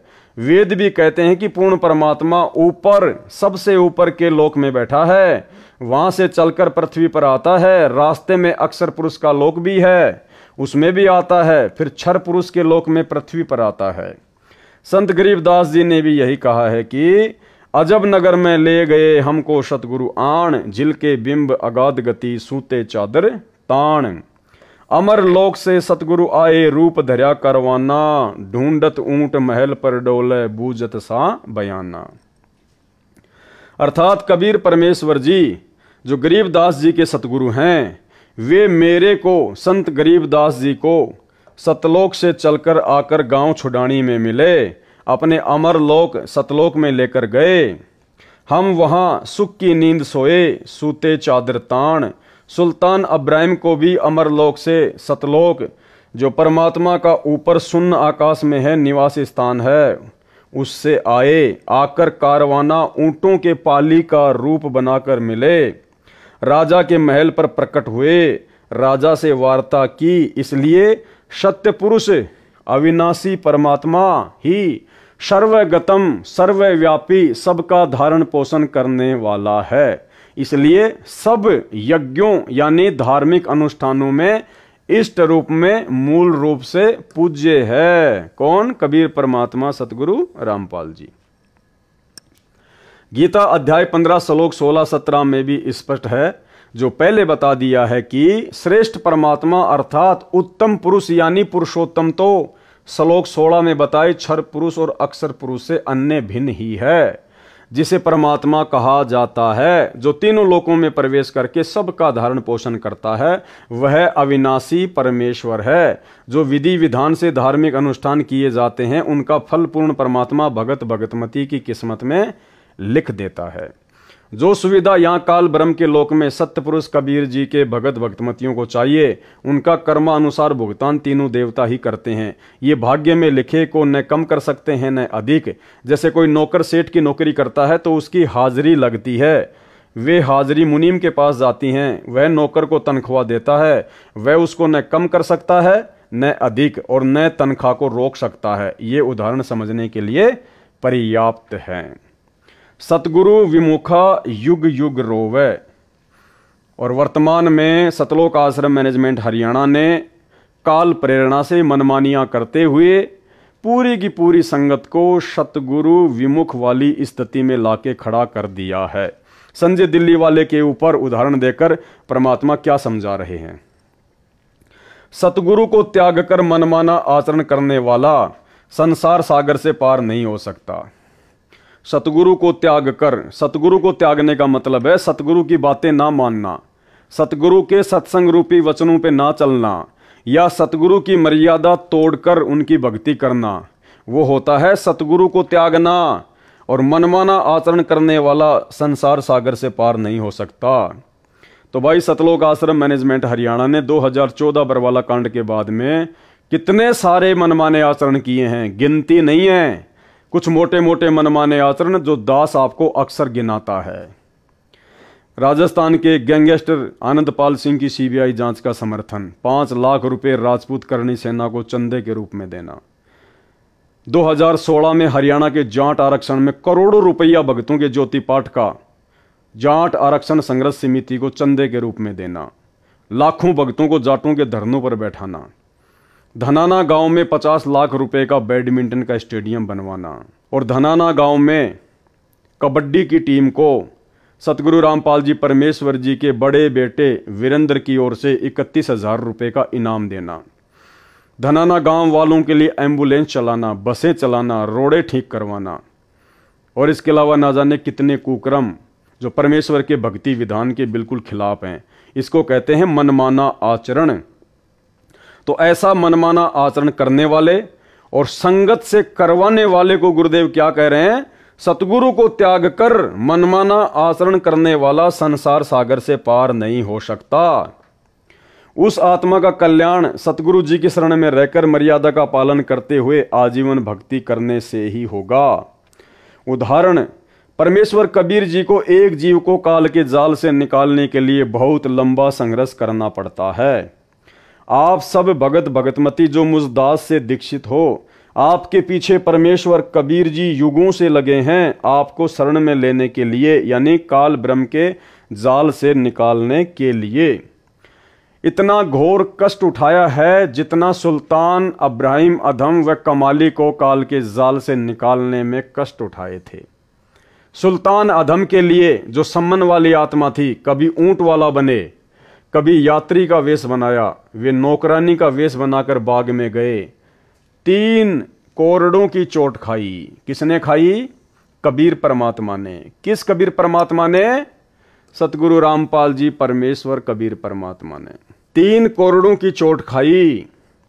फिर 3 कुत्ते लेकर जंगल में लीला की, आखिर में उसे काल की दलदल से निकाल कर छोड़ा। संत गरीबदास जी को कबीर परमेश्वर जी ने बताया है कि जो जन मेरी शरण है ताका हूं मैं दास, और गैल गैल लाग्या फिरूं जब तक धरती आकाश। एक ही उदाहरण आपको सब प्रमाण देगा जो इस प्रकार हैं। जीव को अपनी शरण में लेने के लिए परमेश्वर कबीर जी पहले जीव की शरण में स्वयं जाते हैं, यानी समझाने के लिए। प्रमाण, जो कमाली लड़की शेख तकी की बेटी थी, उसको कैसे शरण में लिया और सतगुरु शरण त्याग कर उसने क्या क्या कष्ट उठाए, तथा अंत में सतगुरु शरण में आकर ही मोक्ष प्राप्त किया। एक पुस्तक दास ने लिखी है, आध्यात्मिक ज्ञान गंगा। उसमें परमेश्वर कबीर जी का चारों युगों में प्रकट होने का वर्णन है। सतयुग तथा त्रेता युग में स्वामी रामानंद काशी वाले की आत्मा वेद विद व गंगाधर नाम का ऋषि था, तथा कमाली वाली आत्मा उसकी पत्नी दीपिका व सूर्या नाम से थी। जो दोनों युगों में जन्मे, वे दोनों प्रत्येक युग में पति पत्नी बने, दोनों जन्मों में निसंतान रहे। उन आत्माओं को शरण में लेने के लिए परमेश्वर कबीर जी दोनों युगों में बालक रूप में उनको मिले। उनको अपने परवरिश की सेवा देकर पुण्य भागी बनाया, परंतु उन जीवनों में उन दोनों ने दीक्षा नहीं ली। शरीर छोड़कर दोनों स्वर्ग गए, फिर दोनों का पृथ्वी पर भिन्न भिन्न स्थानों पर जन्म होता रहा। स्वामी रामानंद जी को भी कलयुग में शिष्य बनकर शरण में लिया। कमाली की कथा इस प्रकार है। दीपिका व सूर्या वाली आत्मा मुसलमान धर्म में राबिया नाम की कन्या के रूप में जन्मी। जब वह 12-13 वर्ष की थी तब सतपुरुष कबीर जी उसको जिंदा बाबा के रूप में जंगल में मिले। उसे ज्ञान समझाया। पूर्व जन्म के शुभ संस्कार से, यहाँ पर यह प्रिंटिंग में मिस्टेक हुई है, सतलोक आश्रम मैनेजमेंट हरियाणा के द्वारा। यहाँ पर ये लड़की है, ना कि ये लकड़ी। उसे ज्ञान समझाया। पूर्व जन्म के शुभ संस्कार से लड़की ने शीघ्र ज्ञान समझकर दीक्षा ले ली। 4 वर्ष वह साधना की, फिर धर्म के व्यक्तियों के दबाव से त्याग दी। मुसलमान धर्म वाली साधना करने लगी। पूरी कथा आप पुस्तक आध्यात्मिक ज्ञान गंगा तथा पुस्तक कबीर परमेश्वर में पढ़ें। यहाँ केवल उसी प्रसंग पर चर्चा करूंगा जो आप जी को समझाना चाहता हूं। राबिया गुरुद्रोही नहीं हुई, गुरु विमुख हो गई, यानी गुरु जी को त्याग दिया, यानी उनके द्वारा बताई सत्य साधना किसी कारण से त्याग दी, जिस कारण से उसको पूर्व जन्मों में की बाल भगवान कबीर जी की सेवा तथा राबी वाले जन्म में 4 वर्ष की सत्य साधना से 3 मानव जन्म और मिले। राबिया वाले जन्म में विवाह हुआ, परंतु पति से मिलन भी नहीं किया। आजीवन ब्रह्मचार्य का पालन किया। मक्का धाम की हज यात्रा के दौरान मार्ग में एक कुतिया जो प्यास से मरने वाली थी को कुएं से जल निकाल कर पिलाया, उसकी जान बचाई। कुएं की बाल्टी कुएं में गिरी थी, यानी बाहर नहीं थी। राबिया ने अपने सिर के बाल उखाड़े, उसकी रस्सी बनाई, अपने शरीर के वस्त्र उतार कर रस्सी से बांधे, कुएं में वस्त्र भिगो भिगो कर कुतिया की प्यास बुझाई। सिर से रक्त निकला, उसे वस्त्रों के जल से साफ किया। गीले वस्त्र पहने यात्रा पर पैदल जा रही थी, चलने लगी। उसी समय मक्का वाला मंदिर उड़कर कुएं के साथ लगकर खड़ा हो गया। राबिया तो चली ही मक्के के लिए थी। तुरंत मक्के में प्रवेश किया। मक्का हवाई जहाज की तरह उड़ चला, उसी स्थान पर स्थापित हो गया। पूरे मुसलमान समाज में राबिया की भक्ति की चर्चा हुई। सबने मान लिया कि राबिया तो सीधी स्वर्ग बहिशत में जाएगी, परंतु ऐसा नहीं हुआ। संत गरीबदास जी ने बताया है कि गोरख से ज्ञानी घणे, सुखदेव जति जिहान, सीता सी बहु भारिया, संत दूर अस्तान। अर्थात गोरखनाथ जी परमात्मा कबीर जी से ज्ञान सुनकर मान बैठा था कि मेरे समान कोई ज्ञानी नहीं, परंतु पार नहीं हुआ क्योंकि उसको निज नाम नहीं मिला। परमेश्वर कबीर जी ने कहा कि 33 अरब ज्ञान हम भाखा, मूल ज्ञान हम गुप्त ही राखा। सुखदेव ऋषि जैसे जति पुरुष दुनिया भर के हैं, यानी अनेकों हैं जो केवल अपनी पत्नी तक ही सीमित रहे हैं तथा पर स्त्री को कभी नहीं छुआ। सीता जैसी भारिया पत्नी बहुत हैं जो अपने पति के अतिरिक्त अन्य पुरुष में सौपन में भी आस्था नहीं करती। परंतु मोक्ष तो सतगुरु की शरण में सत्य साधना मर्यादा में रहकर करने से होगा, यानी मर्यादा भक्ति में प्रथम है। और जिन मर्यादाओं का अकाल सतलोक आश्रम मैनेजमेंट हरियाणा के साथ जुड़ी हुई संगत में पड़ा हुआ है, केवल उपरोक्त महिमा से नहीं होगा। तुम जो ये काम कर रहे हो ना, मर्यादा तोड़कर जगत वालों का साथ देना, धनाना वालों का साथ देना, स्टेडियम बनाना, बसें चलाना, एम्बुलेंस चलाना, तो गुरुदेव कहते हैं कि तुम्हारी फोकट समाज में महिमा बन जाएगी, लेकिन उपरोक्त महिमा से नहीं होगा। क्या मोक्ष नहीं होगा तुम्हारा? मोक्ष तो मर्यादा में रहकर गुरु जी के वचन में चलने से ही होगा। कहा है कि उपरोक्त प्रकार के मानव असंख्य मिल जाएंगे, परंतु संत का घर दूर है। संत का घर दूर यानी मर्यादा में रहकर भक्ति करने वाले भक्तों के घर बहुत दूर हैं। यानी संत सतगुरु के समान महान व कल्याणकारक कोई नहीं। ऐसे संत का मिलना सुदुर्लभ है। गीता अध्याय 7 श्लोक 19 में भी काल ब्रह्म ने कहा है कि हे अर्जुन, बहुनाम जन्मानाम अंतते ज्ञानवान माम पर पद्धते वासुदेव सर्वम इति स महात्मा सुदुर्लभ है। अर्थात मुझ काल ब्रह्म की भक्ति अनेकों जन्म जन्मांतरों के बाद कोई एक करता है। अन्य जन्मों में सब अन्य देवी देवताओं की भक्ति करते रहते हैं, परंतु वासुदेव सर्वव्यापी सबका मालिक परम अक्षर ब्रह्म वही पूज्य है, वही सबका उत्पत्ति करता है, वही सबका धारण पोषण करता है, वही परमात्मा कहा जाता है, वही पुरुषोत्तम उत्तम पुरुष है, वही वास्तव में अविनाशी है। और वो अविनाशी उत्तम पुरुष सबका धारण पोषण करने वाला आप और हमारा सौभाग्य जो सतगुरु रामपाल जी परमेश्वर जी के रूप में हमें प्राप्त हैं। उसी की पूजा करो, उसी परम अक्षर ब्रह्म की पूजा करो, अविनाशी परमात्मा की। यह ज्ञान बताने वाला और उसके पास तीनों नाम हो, उसको सार शब्द का ज्ञान हो। और भाइयों और बहनों, अगले वीडियो में उसी सार शब्द का सतगुरु रामपाल जी भगवान ने इसी पुस्तक जब जब भूल पड़े के पेज नंबर 53 पर स्पष्ट रूप से जिक्र कर रखा है। अगले वीडियो में आप लोगों को पता चलेगा कि वास्तव में सार शब्द क्या है। बिल्कुल सार्वजनिक कर रखा है परमात्मा ने। और जो भोले भाई बहन अज्ञानता में, नादानी में, जल्दबाजी में कि ना जाने गुरुजी सार जेल से आएंगे या नहीं आएंगे, मैनेजमेंट वाले सार नाम दे रहे हैं, ले लो ले लो ले लो, सार शब्द ले लो। 1-1 लाख रुपए दे के सार शब्द ले लिया, 21-21 हजार रुपए दे के सार नाम ले लिया। अब उनको पता चलेगा कि वास्तव में तुम्हें जो सार शब्द के नाम पे मंत्र दिए गए हैं वो क्या है। और गुरुदेव भगवान ने इसी 80 पेज के लेटर में और पेज नंबर 53 पर सार शब्द क्या बताया है, और उसको उसके गुरुजी से दीक्षा देने का अधिकार हो। महात्मा सुदुर्लभ यानी मुश्किल से मिलता है। संत गरीबदास जी ने कहा है कि कोट्यों मध्य कोई नहीं रे झुमकरा, अरबों में कोई ग्रक सुनो रे झुमकरा। अर्थात संत गरीबदास जी ने एक झुमकरा नामक जिज्ञासु को बताया कि जो ज्ञान वर्तमान में मेरे पास है, जो मेरे सतगुरु कबीर जी ने बताया है, वह ज्ञान तथा संपूर्ण मोक्ष मंत्र व नाम देने का अधिकार मेरे गुरुजी ने मुझे दिया है। ऐसा संत तेरे को करोड़ों में नहीं मिलेगा, कोई अरबों व्यक्तियों में एक मिलेगा जो गर्क हो, यानी संपूर्ण ज्ञान हो, पूर्ण मोक्ष मंत्र हो तथा दीक्षा देने का अधिकार हो। वह गरक भक्ति का धनी है। हरियाणा की भाषा में कहा जाता है कि यह व्यक्ति धन में गरक है, यानी घना धनवान है।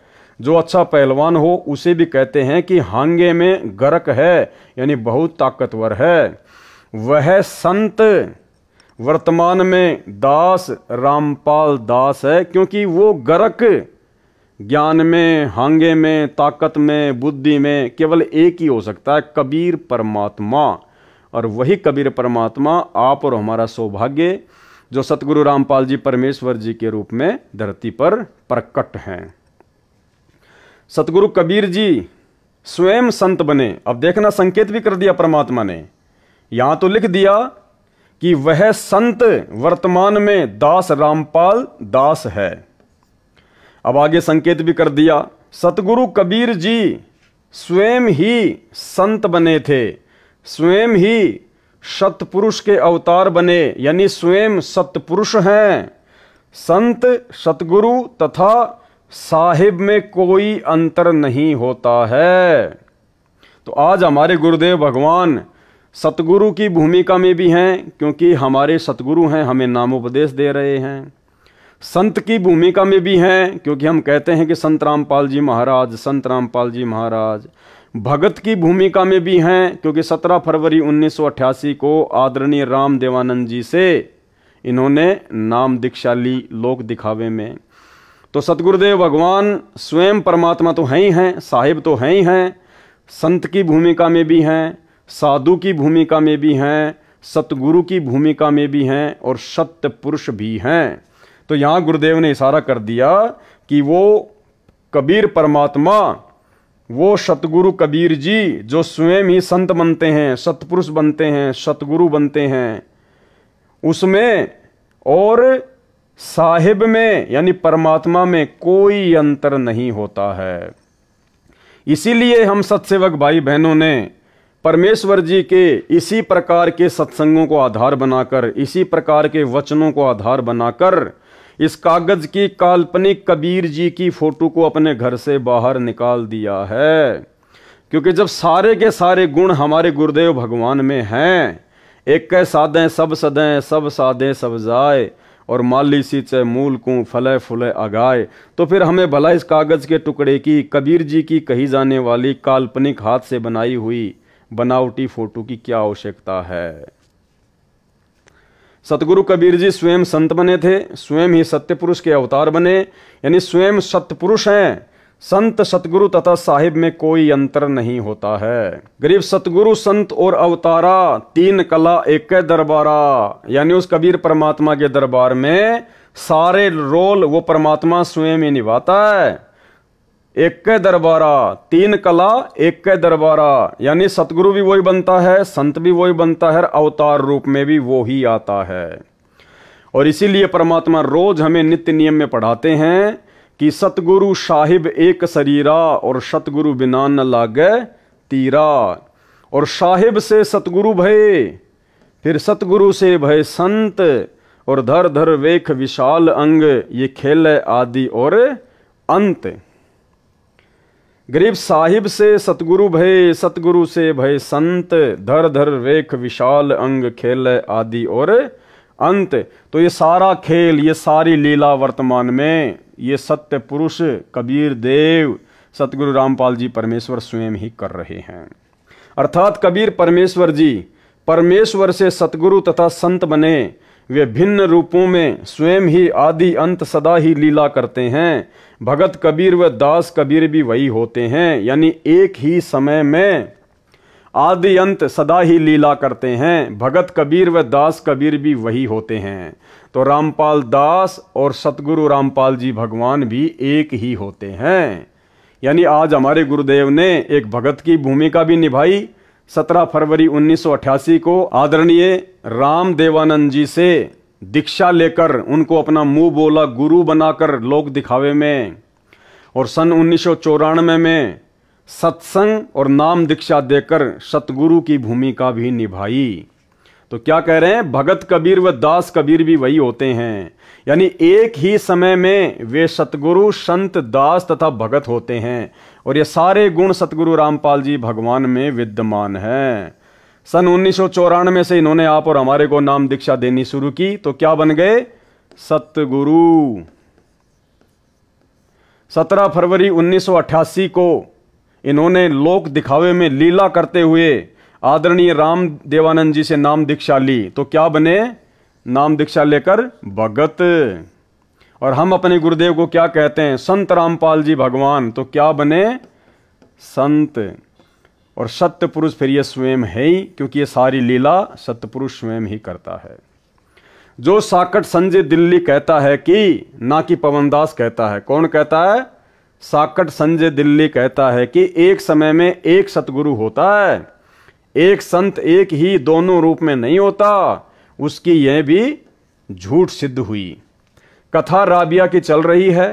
राबिया के चमत्कार को देखकर सबने स्वर्ग में जाने योग्य मान ली, परंतु उस पुण्यात्मा की बहुत दुर्गति हुई। राबिया का शरीर त्याग कर कन्या का मानव जन्म प्राप्त हुआ, उसमें वैश्या का नारकीय जीवन जिया। गणिका का शरीर त्याग बंसुरी नाम की कन्या का जन्म मुसलमान धर्म में हुआ।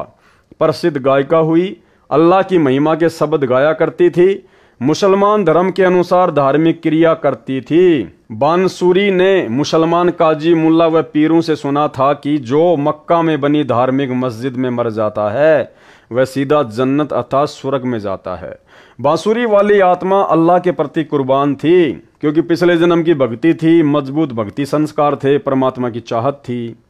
उसने जन्नत में जाने के लिए अपना सिर काटकर मक्के वाली मस्जिद में चढ़ा दिया, अपनी कुर्बानी दे दी, परंतु कुछ हाथ नहीं लगा। इसके पश्चात बादशाह सिकंदर लोदी के धार्मिक गुरु शेख तकी के घर कन्या का जन्म हुआ। 12 वर्ष की आयु में मृत्यु हो गई, कब्र में शव दफनाया गया। आत्मा धर्मराज के दरबार में अगले अन्य प्राणी के जन्म के इंतजार में लाइन में खड़ी थी। परमेश्वर कबीर जी ने शेख तकी को प्रेरित किया। उसने अपनी लड़की को जिंदा करने की शर्त रखी। राजा सिकंदर लोदी व दिल्ली तथा आसपास के हजारों व्यक्ति जो दर्शक खड़े थे, कब्र खुदवाकर मृत लड़की को कबीर परमेश्वर जी ने जीवित किया। लड़की ने लगभग 1.5 घंटा ऊंची आवाज में अपनी आप बीती बताई तथा साथ खड़े कबीर जी को अल्लाहू अकबर यानी सबका मालिक बताया, और बताया कि इनसे दीक्षा लेकर 4 वर्ष भक्ति करने से 3 मानव जन्म मिले, अब मेरा मानव जन्म का संस्कार नहीं बचा था। ये परमात्मा धर्मराय दरबार में अभी अभी गए। धर्मराय को धमकाया कि ये आत्मा मेरी है, इसे छोड़ो। धर्मराय ने खड़ा होकर इनका सत्कार किया, हाथ जोड़कर मेरे को इनके हवाले कर दिया। लड़की ने अपने पिता शेख तकी के घर जाने से इनकार कर दिया, अपने परम पिता कबीर जी के घर पुत्री रूप में गई, दीक्षा ली, पुनः सतगुरु शरण में आई। तब उस आत्मा का काल के जाल से छुटकारा हुआ, अर्थात वो वर्तमान में बिचली पीढ़ी में दोबारा से मानव जन्म लेने के लिए योग्य बनी, क्योंकि मोक्ष का समय तो अब है। आप सभी आत्माएं जो दास रामपाल के उपदेशी हैं और जो आगे दीक्षा लेंगे, उन सब को परमात्मा कबीर जी ऐसे ही युगों युगों से पीछे पकड़कर धर्म कर्म भक्ति से चार्ज करते रहे हैं। अब आप मोक्ष प्राप्ति के अंतिम चरण में हो। आप और हमें कह रहे हैं सतगुरु रामपाल जी भगवान कि वो आत्माएं जिनके आप जी वर्तमान में उदाहरण सुन रहे हो, सेऊ, सम्मन, नेकी, अब्राहिम सुल्तान, धर्मदास, नानक जी, कह रहे हैं वो आप ही हो। परमात्मा युगों युगों से आपको पकड़ पकड़ कर इस बिचली पीढ़ी में मोक्ष के टाइम में लेकर आए हैं। अब आप मोक्ष प्राप्ति के अंतिम चरण में हो, अब गलती ना करो।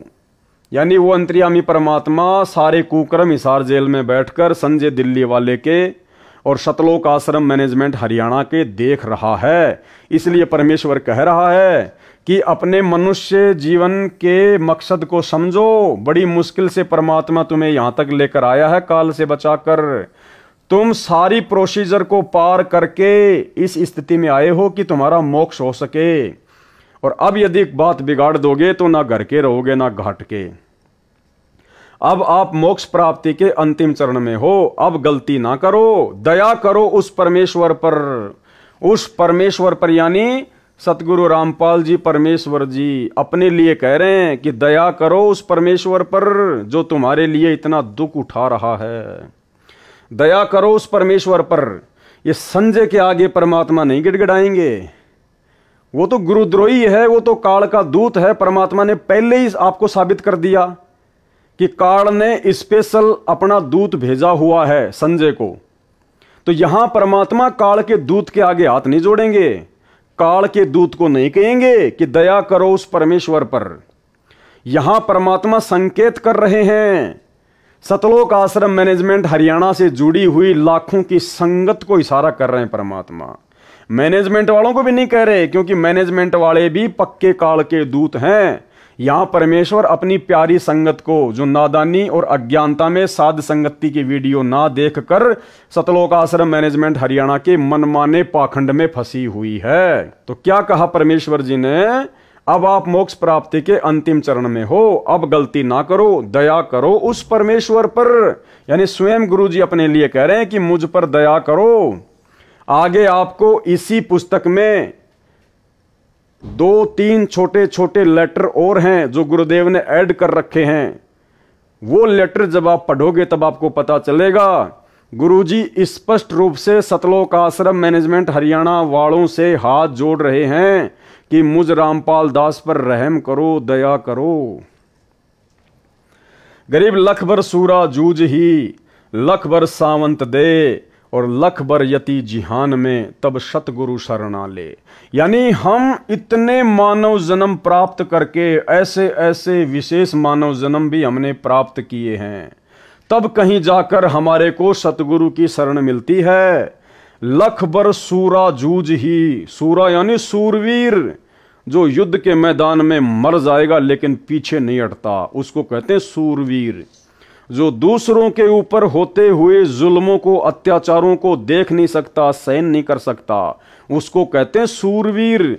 तो गुरुदेव भगवान कह रहे हैं कि आप कोई सामान्य आत्माएं नहीं हो। लख भर आपने लाखों बार ऐसे सूरवीर महापुरुषों के जन्म प्राप्त किए हैं। और लख भर सावंत दे, सावंत दे परमात्मा ने उस व्यक्ति को बताया जिसके दोनों हाथ या एक हाथ घुटने से नीचे तक होता है, उसको सावंत दे प्राणी कहते हैं। श्री रामचंद्र जी, दशरथ पुत्र श्री रामचंद्र जी सावंत दे थे। तो गुरुदेव कह रहे हैं कि तुमने ऐसे ऐसे भी लाखों जन्म प्राप्त किए हैं, क्योंकि सावंत दे उसको प्राप्त होती है जिसके पास में भक्ति धन बहुत ज्यादा होता है। और लख भर यति जिहान में, यति वो पुरुष होता है जो अपनी स्त्री के अलावा किसी और की तरफ गंदी नजरों से नहीं देखता है, जैसे सुखदेव ऋषि और राजा रामचंद्र जी का भाई लक्ष्मण। तब सतगुरु शरणा ले, यानी तुम इतने संघर्ष कर चुके हो, ऐसे ऐसे महान महान महापुरुषों के तुम जन्म प्राप्त कर चुके हो, तब कहीं जाके उस पूर्ण ब्रह्म परमात्मा कबीर देव जी की, जो धरती पर सतगुरु रूप में आता है, उसकी शरण प्राप्त होती है। और परमेश्वर कह रहे हैं कि वो शरण आज वर्तमान में तुम्हें उस कबीर परमात्मा सतगुरु रामपाल जी की प्राप्त हो चुकी है।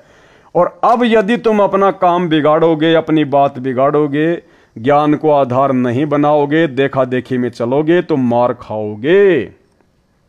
अब आप मोक्ष प्राप्ति के अंतिम चरण में हो, अब गलती ना करो, दया करो उस परमेश्वर पर। गरीब लख भर सूरा जूझ ही, लख भर सावंत दे, लख भर यति जिहान में तब सतगुरु रामपाल जी अपनी शरण में ले।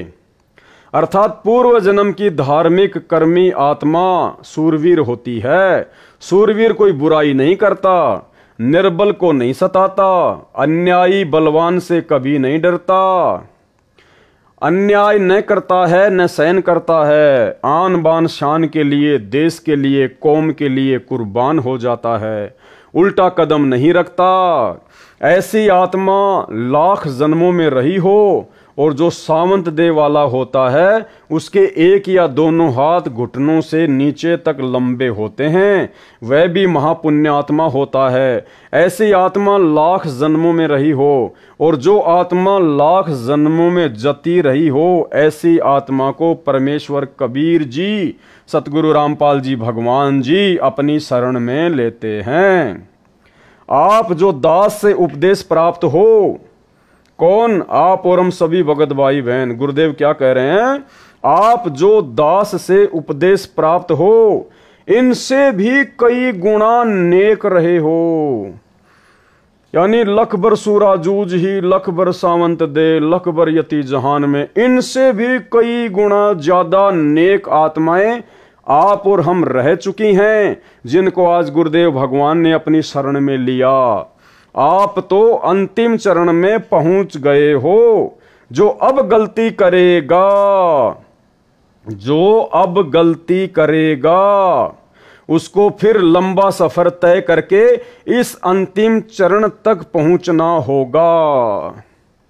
भाई और बहनों, उदाहरण के लिए जैसे एक क्रिकेट की टीम होती है, और जब विश्व कप के लिए मैच होता है तो उस क्रिकेट की टीम को कितने टूर्नामेंट खेलने पड़ते हैं, कितने मैच खेलने पड़ते हैं, कितना संघर्ष करना पड़ता है, कहां कहां जाना पड़ता है, कितने दिन लगते हैं, कितनी टीमों के साथ में उसको भिड़ना पड़ता है, हारने जीतने का कितना डर होता है, तब कहीं जाकर वो फाइनल में टीम पहुंचती है, यानी लास्ट टीम के साथ में आमने सामने होती है। वो होता है उसका अंतिम चरण। इतने संघर्ष के बाद, इतनी टीमों को हराने के बाद, इतने दुख उठाने के बाद, इतनी चोटें खाने के बाद, इतने दर्द सहन करने के बाद वो फाइनल में पहुंच गई, अंतिम चरण में।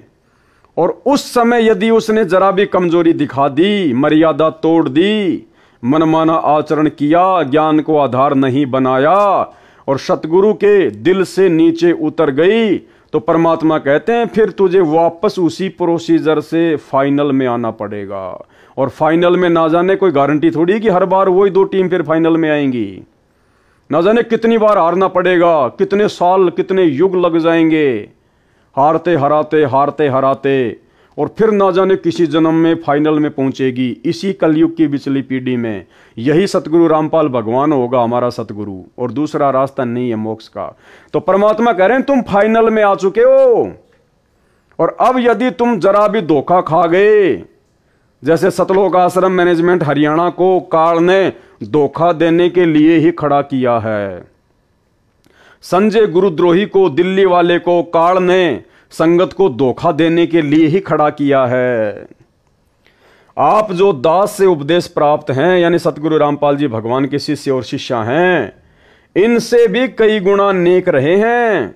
आप तो अंतिम चरण में पहुंच गए हो। जो अब गलती करेगा उसको फिर लंबा सफर तय करके इस अंतिम चरण तक पहुंचना होगा।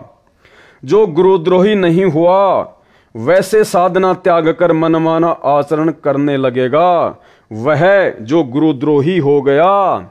जो गुरुद्रोही नहीं हुआ, वैसे साधना त्याग कर मनमाना आचरण करने लगेगा, वह जो गुरुद्रोही हो गया, उसका तो बेड़ा गर्क हो जाएगा। उसको तो असंख्य युगों तक सतगुरु कबीर जी की शरण नसीब नहीं होगी। और जो सतगुरु विमुख राबिया की तरह हो गया, उसे लंबा सफर तय करना होगा, अच्छे बुरे मानव जन्म पाएगा। जैसे राबिया ने गणिका तक का पाप कर्म किया, बेशर्मी का जीवन भी जिया, कल्याण फिर सतगुरु शरण में ही हुआ। कल्याण का मतलब वर्तमान पिछली पीढ़ी में मानव जन्म। सतगुरु विमुखा जुग जुग रोवे, मानुष जन्म पाकर खोवे। आप जी ने पिछले भगतों की दशा देखकर सबक लेना चाहिए, सतर्क हो जाना चाहिए। समझा है तो सिर धर पांव, बहुर नहीं रे ऐसा दाव। अर्थात यदि उपरोक्त विचारों से कुछ समझ आई है तो शीघ्र लौट आओ। किसको कह रहे हैं परमात्मा? संजय गुरुद्रोही के पीछे लगी हुई आत्माओं को, और संकेत रूप में सतलोक आश्रम मैनेजमेंट हरियाणा के पाखंड में फंसी हुई आत्माओं को। सतगुरु की शरण में, अर्थात यदि उपरोक्त विचारों से कुछ समझ आई है तो शीघ्र लौट आओ सतगुरु की शरण में। यह अंतिम चरण है, आपका यह दाव फिर नहीं लगेगा। परमेश्वर की प्रिय आत्माओं, यह है वह मूल ज्ञान, तत्व ज्ञान, सार ज्ञान जो आज तक दास रामपाल दास के अतिरिक्त किसी ने नहीं बताया। यह परमेश्वर कबीर जी की दया से मेरे गुरु भगवान स्वामी राम देवानंद जी के आशीर्वाद से दास को स्पष्ट किया, आपके रूबरू किया, ऐसे यह नौमन सूत सुलझाया है। आगे परमेश्वर कह रहे हैं, काल का दूत होने की अन्य पहचान।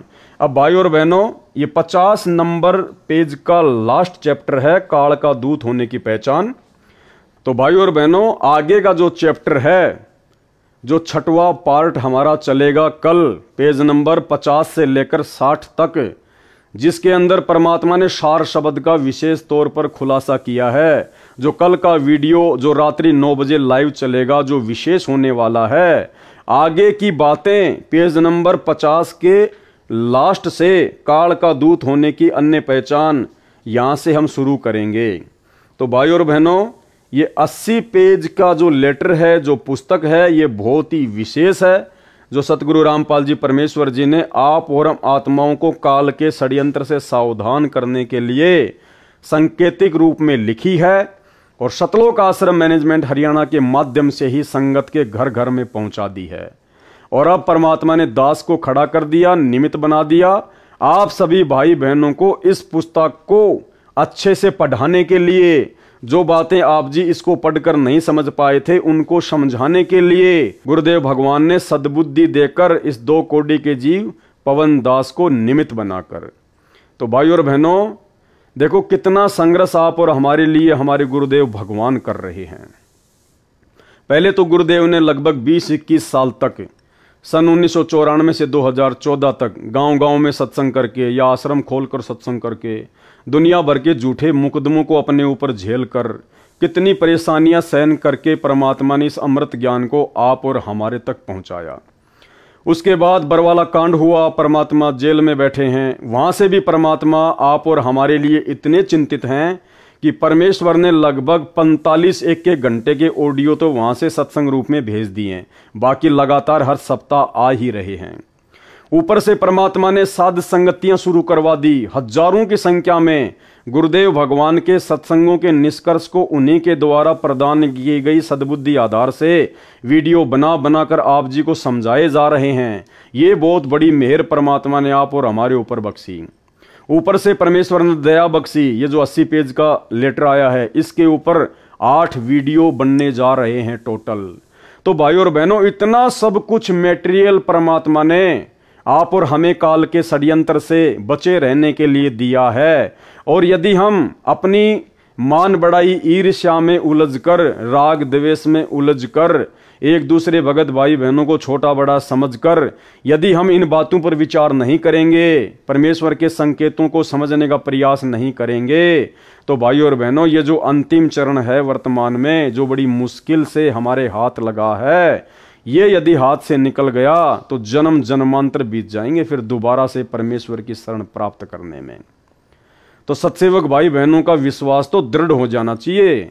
उनकी आस्था तो 1% भी सपने में भी इन आश्रमों की तरफ नहीं लगनी चाहिए, और अपने गुरुजी के अतिरिक्त कोई और उनके दिलो दिमाग में पूज्य रूप में नहीं होना चाहिए। तो परमात्मा दया करें, इसी प्रकार से हम साध संगतियों के माध्यम से गुरुदेव भगवान का आशीर्वाद प्राप्त करते हुए आगे बढ़ते रहें। तो कल हमारा 6वां वीडियो बनेगा, जो कि रात्रि 9 बजे Facebook page Pawan Das is live पर लाइव चलाया जाएगा, जिसमें सार शब्द को लेकर विशेष खुलासा होगा। तो सभी भाई बहन परमात्मा से आज्ञा लेते हैं, कल फिर मिलते हैं। बंदी छोड़ सतगुरु रामपाल जी परमेश्वर जी की जय हो।